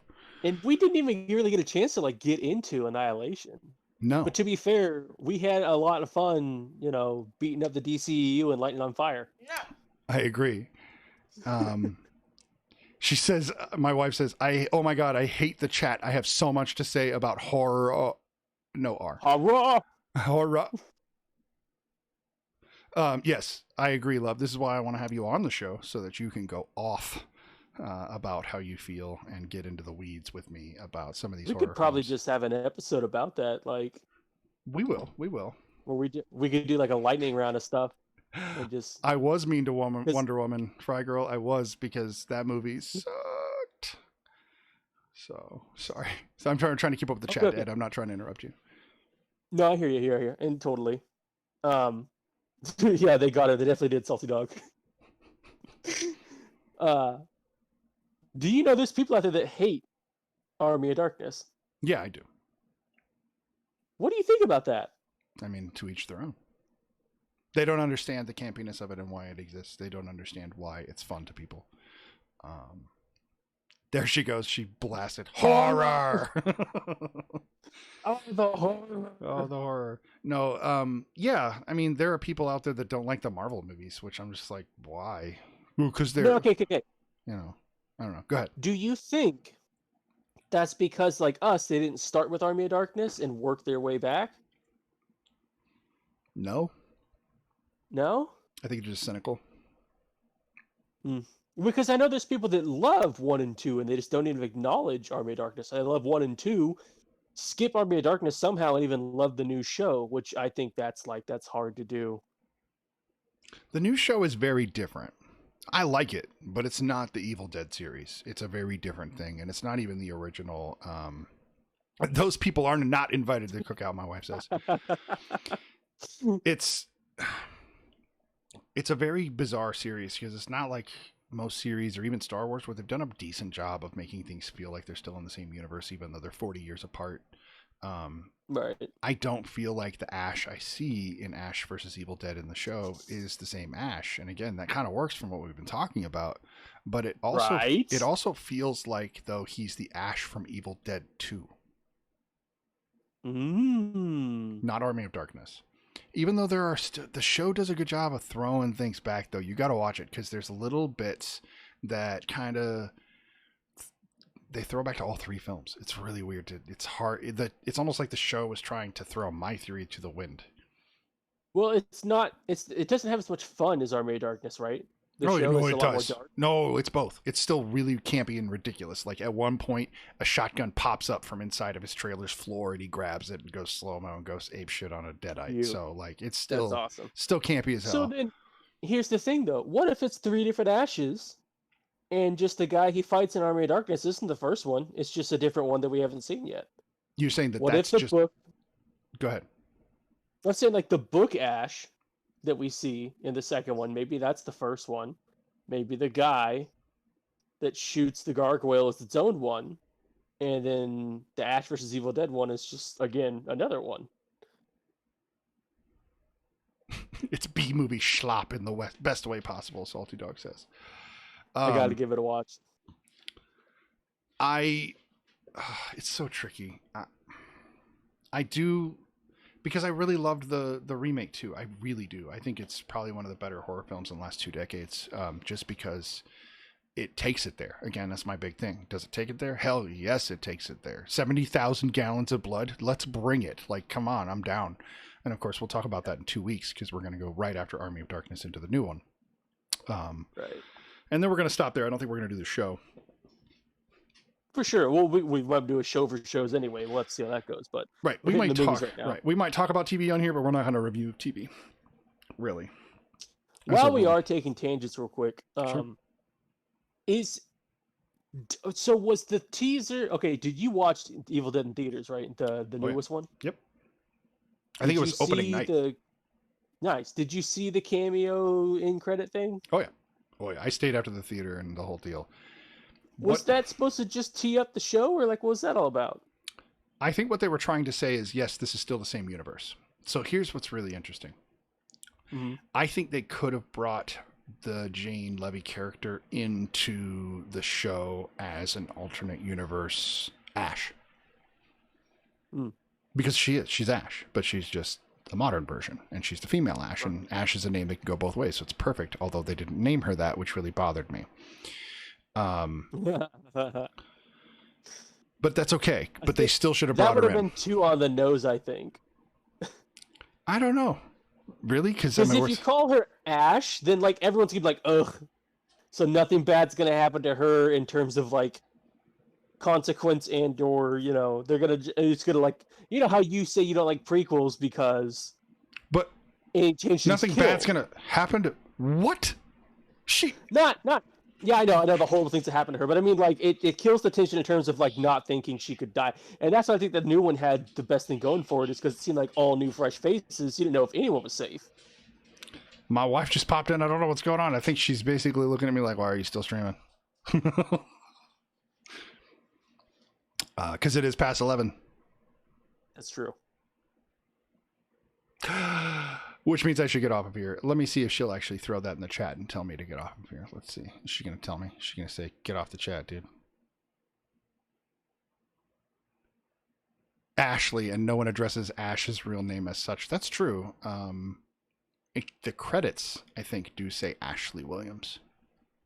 I'm almost certain. Even Linda calls him Ashley. She does. Ashley. That's right. Everything bad happens.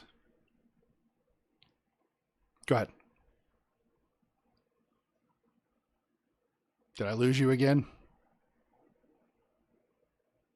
No, not at the last second. I lost Ed at the last second. We're about to say goodbye. I can see you talking, but I can't hear you. I see your green screen lighting, but I can't hear you. Yep, you spoke again. Still can't hear you. Oh, that's hilarious. Okay, well, I think we lost Ed. That's so sad at the last minute there, but what are we going to do about it? I'm definitely going to raid somebody, so if you guys are willing to stick around for the raid, that'd be awesome. That way I can give some love to somebody. Who am I going to give this love to? If Ed comes back before we're off, though, do make sure to say hi to him in the chat, but we're going to end up going goodbye here in just a second. One moment. Who am I going to raid? I am going to raid Benevolent Dick. Because he's benevolent. My wife. Later, Salty Dog, you have a great evening. Later, everybody, have a great evening all. We will be back next week, 8 o'clock Pacific Standard Time. MrSnidBitS and TheFryGuy do movie reviews, or review the movies, if you will. And we will absolutely be doing Freaky, Army of Darkness, and the movie Primer, which we're going to do with Salty Dog as well, who will be our special guest next week. So look forward to that. Otherwise, you guys have a fantastic evening and get ready for the raid. Here it comes in just a minute. If I spelled benevolent right, which I think I did. All right, here we go. We're going to go in just a few seconds. All right. Have a good evening, everybody.